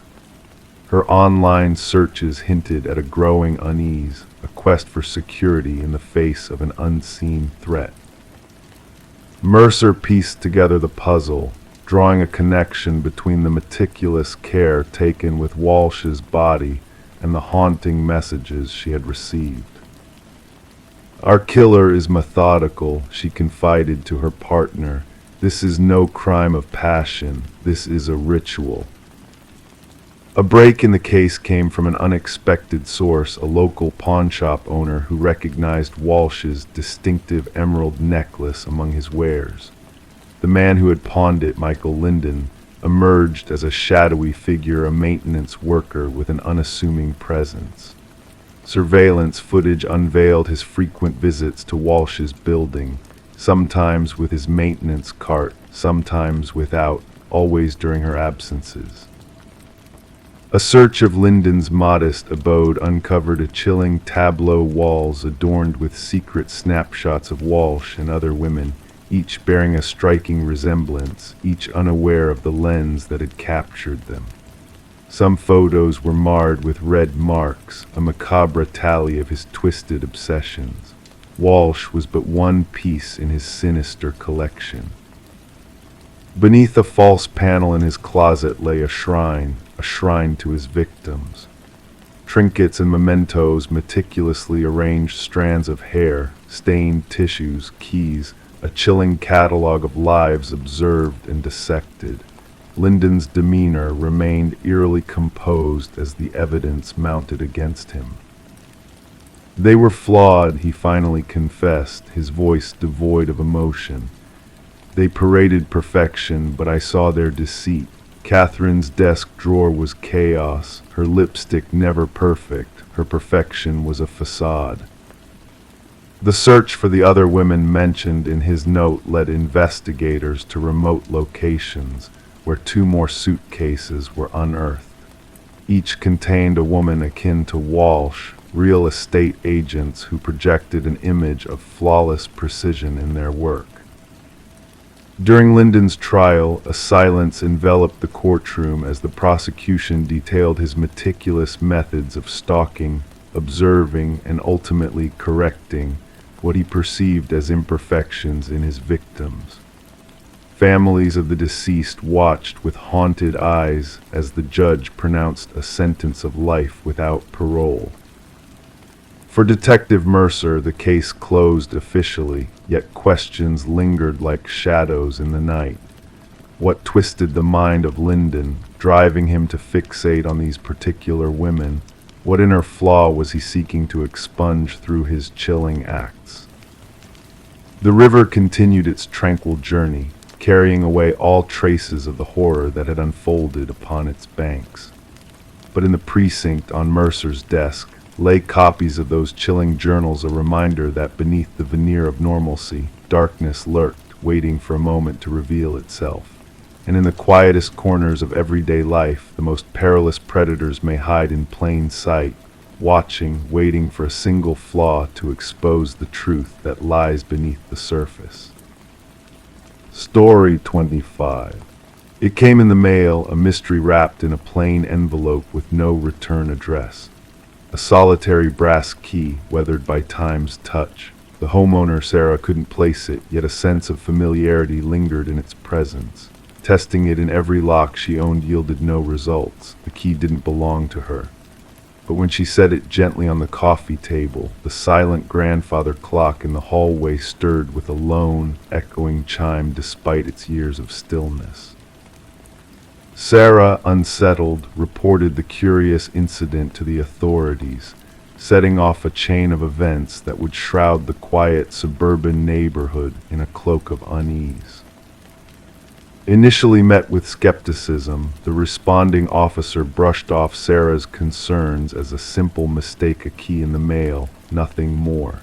However, Sarah's intuition whispered of something amiss, a feeling that refused to fade. Reluctantly, the officer accepted the key as evidence, placing it in a small bag, unknowingly marking the beginning of a harrowing investigation. Enter Detective Robert Harmon, a seasoned investigator with a knack for sensing the depths hidden beneath seemingly ordinary beginnings. The brass key sat innocently on his desk, yet its presence cast a shadow of disquiet. Sarah, a retired teacher with no criminal record, appeared to be an unsuspecting recipient of a sinister puzzle piece. Forensic analysis revealed only Sarah's fingerprints on the key. The envelope divulged no secrets, bearing a generic postmark. The key, a standard Schlage, bore the marks of time and wear, hinting at a past shrouded in shadows. A breakthrough arose when Detective Harmon delved into the key's unique pattern, unearthing a chilling connection to a cold case from years past, a storage unit harboring dark secrets and unanswered questions. The original investigation had faltered, lacking the evidence needed to unmask the perpetrator. Dusting off the old case files revealed a grim history of violence and mystery. The search for answers led to a man named Harold Jenkins, a former neighbor of Sarah's with a murky past and an unsettling absence in the present. As the investigation deepened, a sinister web began to unravel. Jenkins, a ghost in the digital age, had left behind a trail of intentional erasure, a deliberate effort to evade detection. The true horror unfurled as investigators uncovered a hidden room beneath a cabin, a chamber of horrors containing a chilling collection of brass keys, each bearing a name and a date, a grim inventory of lives unknowingly intertwined with tragedy. The manhunt for Jenkins escalated, the community gripped by fear as the darkness lurking within their midst came to light. A wildlife photographer's chance encounter provided a lead, propelling authorities into a race against time to capture the elusive predator. In a final, desperate act, Jenkins retreated to an abandoned tower, sealing his fate in a tragic standoff. His journal, a testament to depravity, bore a chilling message for Sarah, a haunting reminder of the darkness that had brushed against her life. The aftermath unveiled a tapestry of horror: 32 lives cut short, families shattered by loss, and a community forever scarred by the revelation of evil in their midst. Sarah, unable to return to her home, bore the burden of a truth too terrible to comprehend. The grandfather clock, once a harbinger of ominous chimes, now stood as a symbol of violated sanctity, a silent witness to the depths of human darkness. In the quiet of the evidence locker, the brass keys lay dormant, each a silent testament to the lives lost and the truths uncovered, a reminder that sometimes the most chilling mysteries lie hidden behind the facade of normalcy. Story 26. She stood before the misty mirror, gazing at her reflection. Everything seemed normal at first glance, her features in place, her attire unchanged. Yet a growing sense of unease crept over her as she continued to peer into the looking glass. A flicker caught in the corner of her eye, a subtle movement that did not belong to her. When she turned away, her reflection remained motionless, watching. The enigma surrounding Rebecca Thorne began with that eerie moment in her bathroom. What unfolded next would baffle investigators and cast a shadow over the community for years to come. Living alone in a modest apartment nestled within a serene suburban enclave, Rebecca was known to her acquaintances as meticulous, introverted, a woman who preferred solitude yet maintained a polite rapport with her neighbors. Her occupation as a data analyst for a mid-sized firm shaped her life with a rhythm of routine and exactitude. There was nothing about her demeanor that hinted she would become the focal point of one of the most intricate criminal puzzles of the era. Initially, the disturbances appeared trivial. Objects in Rebecca's living space seemed subtly rearranged, nothing missing, just subtly shifted. A coffee mug relocated to a different shelf, books rearranged, her toothbrush out of its usual place by the sink. She brushed off these peculiarities as mere lapses in memory, attributing them to long hours spent poring over spreadsheets under harsh fluorescent lights, straining her eyes until the lines blurred. Detective Marion Shaw received the initial report when Rebecca, after enduring weeks of these disruptions, finally reached out to the authorities. Upon the preliminary evaluation, no tangible evidence of a crime, perhaps a matter for mental health services rather than law enforcement. Shaw duly noted the complaint but stowed it away among the stack of lower priority cases. There was nothing concrete, Shaw would later recount. No signs of forced entry, no missing belongings, just a woman grappling with a sense of unease within her own home. The pivotal moment arrived with the incident involving the bathroom mirror. During her subsequent interaction with the police, Rebecca recounted the occurrence in vivid detail, how her reflection appeared to move independently, how she felt under surveillance even in solitude. This time she presented proof. Footage from a security camera she had personally installed, aimed at her front entrance. The recording unveiled a revelation that sent a shiver down even the most seasoned officers' spines. The grainy video captured Rebecca departing for work in the morning, only to reveal, 20 minutes later, a figure bearing an exact resemblance to Rebecca entering the apartment with a key. Forensic analysts scrutinized the footage for any signs of tampering or digital manipulation, finding none. The individual entering the premises moved and dressed identically to Rebecca, even carrying the same distinctive leather bag she owned. However, according to the time-stamped footage from her workplace security system, Rebecca had already scanned into her office building across town. "We are faced with a doppelganger scenario," Detective Shaw informed her superior. "Someone who has meticulously studied Ms. Thorne and can mimic her with uncanny precision." The investigation escalated. Fingerprints found within the apartment matched solely with Rebecca's. No foreign DNA was unearthed. Neighbors attested to seeing nothing out of the ordinary, only Rebecca going about her usual routine. One neighbor, Mrs. Keller, mentioned a peculiar encounter when she greeted Rebecca upon her return home one evening, receiving no response, a departure from the usual but not alarming. Rebecca commenced documenting the series of disturbances. Minor alterations within her living quarters began to compound. Food she did not recall consuming vanished from her fridge. Her computer revealed searches she had not initiated. Most unsettling were the photographs discovered on her phone, self-portraits resembling her but taken without her recollection. In some images, her expression appeared subtly awry, the smile too wide or the eyes overly intense. "I feel as though I am losing my sanity," she confided in Detective Shaw during their subsequent meeting. "Or perhaps someone is orchestrating this to make me believe so."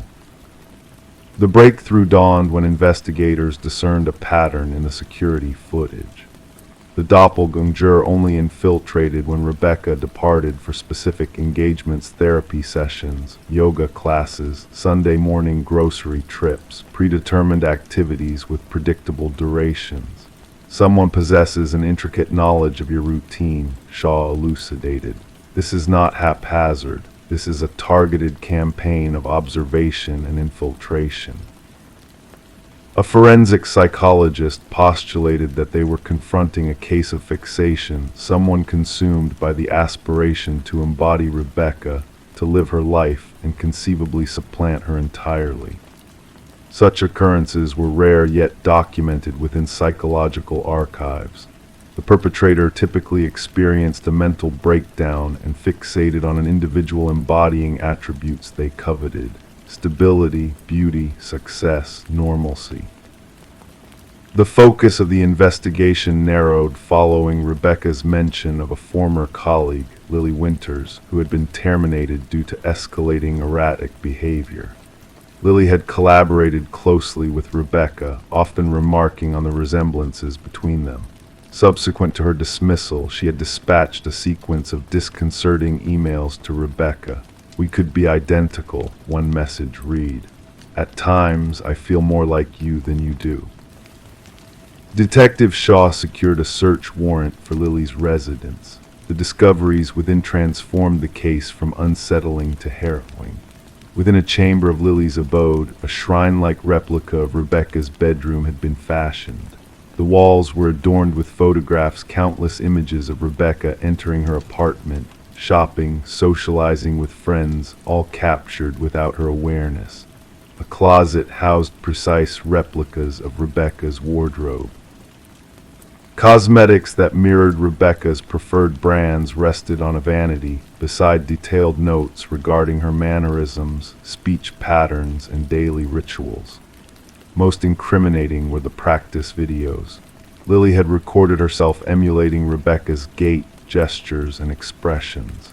The evolution was evident: initial endeavors awkward and conspicuous, later attempts nearly indistinguishable from the genuine Rebecca.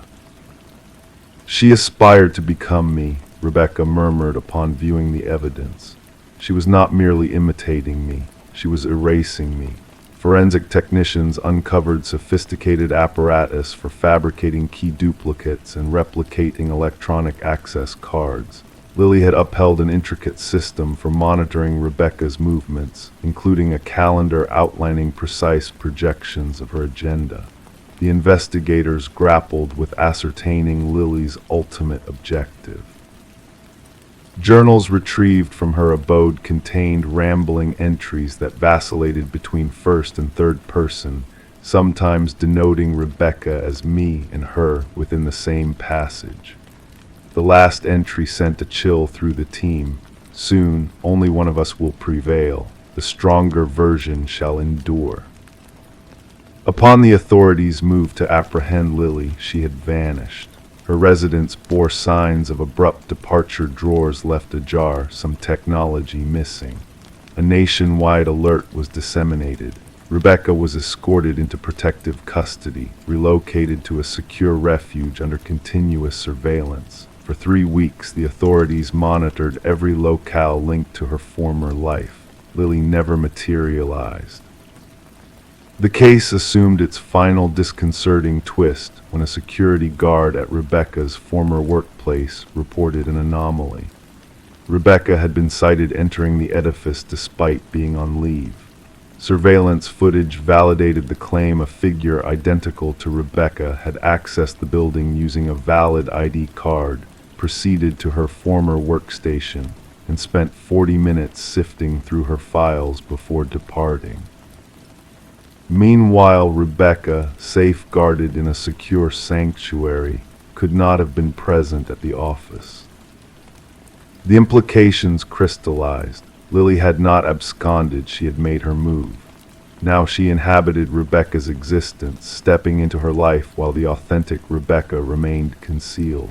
The case remains officially unresolved. Lily Winters evaded capture. Rebecca Thorne never returned to her previous life, opting to forge a new identity in an undisclosed location. Detective Shaw preserves a photograph on her desk, 2 women strikingly similar in appearance. One is Rebecca Thorne.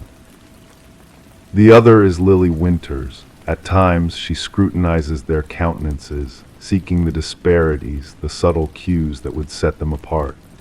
The truly chilling aspect Shaw imparts to new recruits within the force is not that someone might resemble you or sound like you. It is that they harbor an ardent desire to embody you to such an extent that they efface themselves in the process. Identity transcends mere presentation to the world. It is what we safeguard most vigilantly. And occasionally, we only recognize its worth when someone endeavors to seize it. Story 27. In the quiet town nestled among the trees, there was a house at the edge of the woods that nobody spoke of. It loomed alone, its windows shrouded in darkness, its porch weary with the weight of time. No one laid claim to it, and the origins of its construction faded into whispers of forgotten memory. Yet when a group of wanderers strayed too close, they stumbled upon a chilling sight, names etched into the wooden walls, carved deep as if to serve as ominous markers. And at the very end of this eerie list, fresh and untouched by the weather, was a name that none of them recognized. Until, with a quivering voice, one of them murmured, "That name belongs to me." As the night draped its shadows over the town, a call came through to dispatch, catalogued as a routine report of trespassing. The one who spoke was Mason Wright, the lead explorer who had uncovered his own name etched into the abandoned house. The officers who responded expected no more than a case of youthful mischief, perhaps a prank played amongst friends. However, what they encountered defied all logical explanation. Detective Sarah Keller arrived as the darkness deepened in the forest. Her flashlight pierced through the gloom, revealing the weathered face of the structure. 27 names etched vertically along the eastern wall greeted their bewildered gazes. Some names had blurred with time, almost fading into the aged wood, while others remained sharp as though freshly carved. And at the base of the list, Mason Wright stood out, the cut still fragrant with the scent of newly hewn wood. "I've never set foot here before," Mason protested, his breath forming mist in the chilly air. "I cannot comprehend how anyone could know my name." The investigation commenced with thorough background checks on each name inscribed on the wall. The findings sent shivers down the spines of the detective team. Every name belonged to an individual reported missing over the past 40 years, their fates shrouded in mystery. Some cases had gone cold, while others remained open, all sharing a haunting similarity: the vanished souls had been hiking alone when they disappeared. Forensic experts meticulously documented each carving, noting the depths, techniques, and weathering of the inscriptions.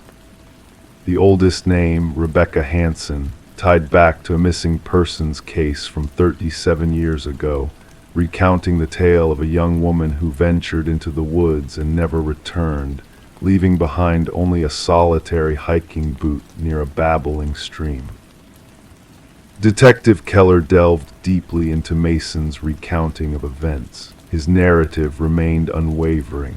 He bore no connections to the area beyond this particular excursion with 4 college comrades. They had selected the trail at random, guided by an online suggestion. Nothing in Mason's background intertwined with the stories of the other names etched on the wall. The focus of the investigation shifted towards Mason's companions. Emily Chen, the group's photographer, provided snapshots taken during their hike. Upon scrutinizing the images, analysts unearthed a disconcerting anomaly, a blurred figure lurking in the background of 3 separate photographs. The silhouette resembled a tall, slender man, perpetually concealed by the embrace of the trees. "We encountered no one else on our journey," Emily maintained. "We would have remembered." Detective Keller mandated a thorough search of the house's interior. Though the edifice seemed forsaken, cloaked in dust with broken furnishings strewn about, a harrowing revelation awaited in the basement. Personal effects belonging to the vanished hikers were meticulously arranged on wooden shelves. Watches, backpacks, cameras, wallets, each item labeled with a name corresponding to those on the exterior wall. The evidence technicians methodically cataloged every piece, unearthing bloodstains on the concrete floor beneath ultraviolet light stains that had endured years of attempted erasure. Despite the absence of bodies buried beneath the house, the keen noses of cadaver dogs repeatedly signaled towards the densely wooded area at the back of the property.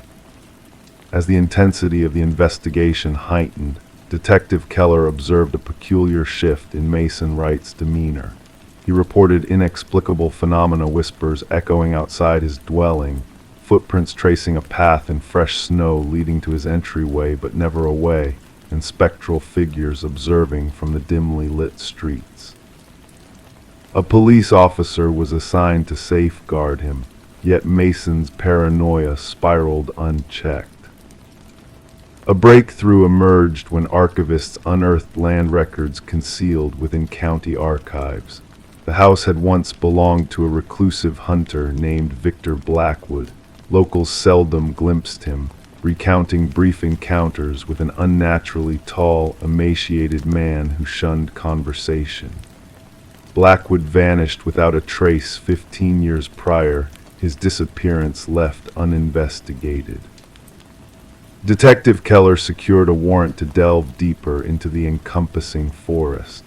The search party stumbled upon a network of rudimentary hunting blinds strategically positioned along frequented hiking trails. Within one of these blinds, they unearthed a journal brimming with meticulous observations exposes on hikers, their paths, gear, and routines. The script mirrored samples from Victor Blackwood's scant documents. The journal entries evolved from early accounts of hunting wildlife to chilling narratives of humans as prey, elucidating their behaviors, weaknesses, and the methodology of their collection. The final pages painted vivid portraits of stalking each victim listed on the wall, delineating the intricate process of target selection. A manhunt for Blackwood was launched across multiple jurisdictions. Helicopters equipped with thermal imaging scoured the forest canopy, while tactical units meticulously combed caves and ravines. Yet the elusive suspect remained a phantom. Mason Wright ceased all communication. Upon reaching his apartment, officers discovered the threshold unlocked, the chambers barren, and upon the bedroom wall, freshly carved, a solitary sentence loomed: "The hunter becomes the hunted." For weeks, the search for Mason yielded no results. Then, during a secondary sweep of Blackwood's residence, forensic specialists stumbled upon a chilling secret. Concealed behind a false wall in the basement lay a small workshop, housing woodworking tools, jars of wood preservatives, and a freshly carved wooden plaque bearing a new name, a name as yet unmounted on the external wall. Detective Keller recognized the name instantly. It belonged to the chief forensic technician who had surveyed the house during the initial investigation. The technician had called in sick that morning and remained unreachable by phone. Authorities established an unyielding surveillance perimeter around the house. Cameras scrutinized every approach while motion sensors stood vigilant against intrusion. The trap was set. 3 nights later, sensors blared an alert. Surveillance footage captured a figure emerging from the forest, impossibly tall and gaunt, moving with an eerie grace. As tactical teams closed in, the cameras momentarily lost signal. Upon restoration, the figure had vanished without a trace. To this day, the house remains under ceaseless surveillance. Mason Wright and the forensic technician were never located. The investigation presses on, with additional resources allocated as akin disappearances unfurl in other wooded domains. The names etched on the wall have transcended into legend among law enforcement circles. Some officers shun speaking them aloud, while others steer clear of the case entirely. Local hikers skirt around the house, fearful that mere mention of it might result in their names joining that dreadful list, the names unspeakable.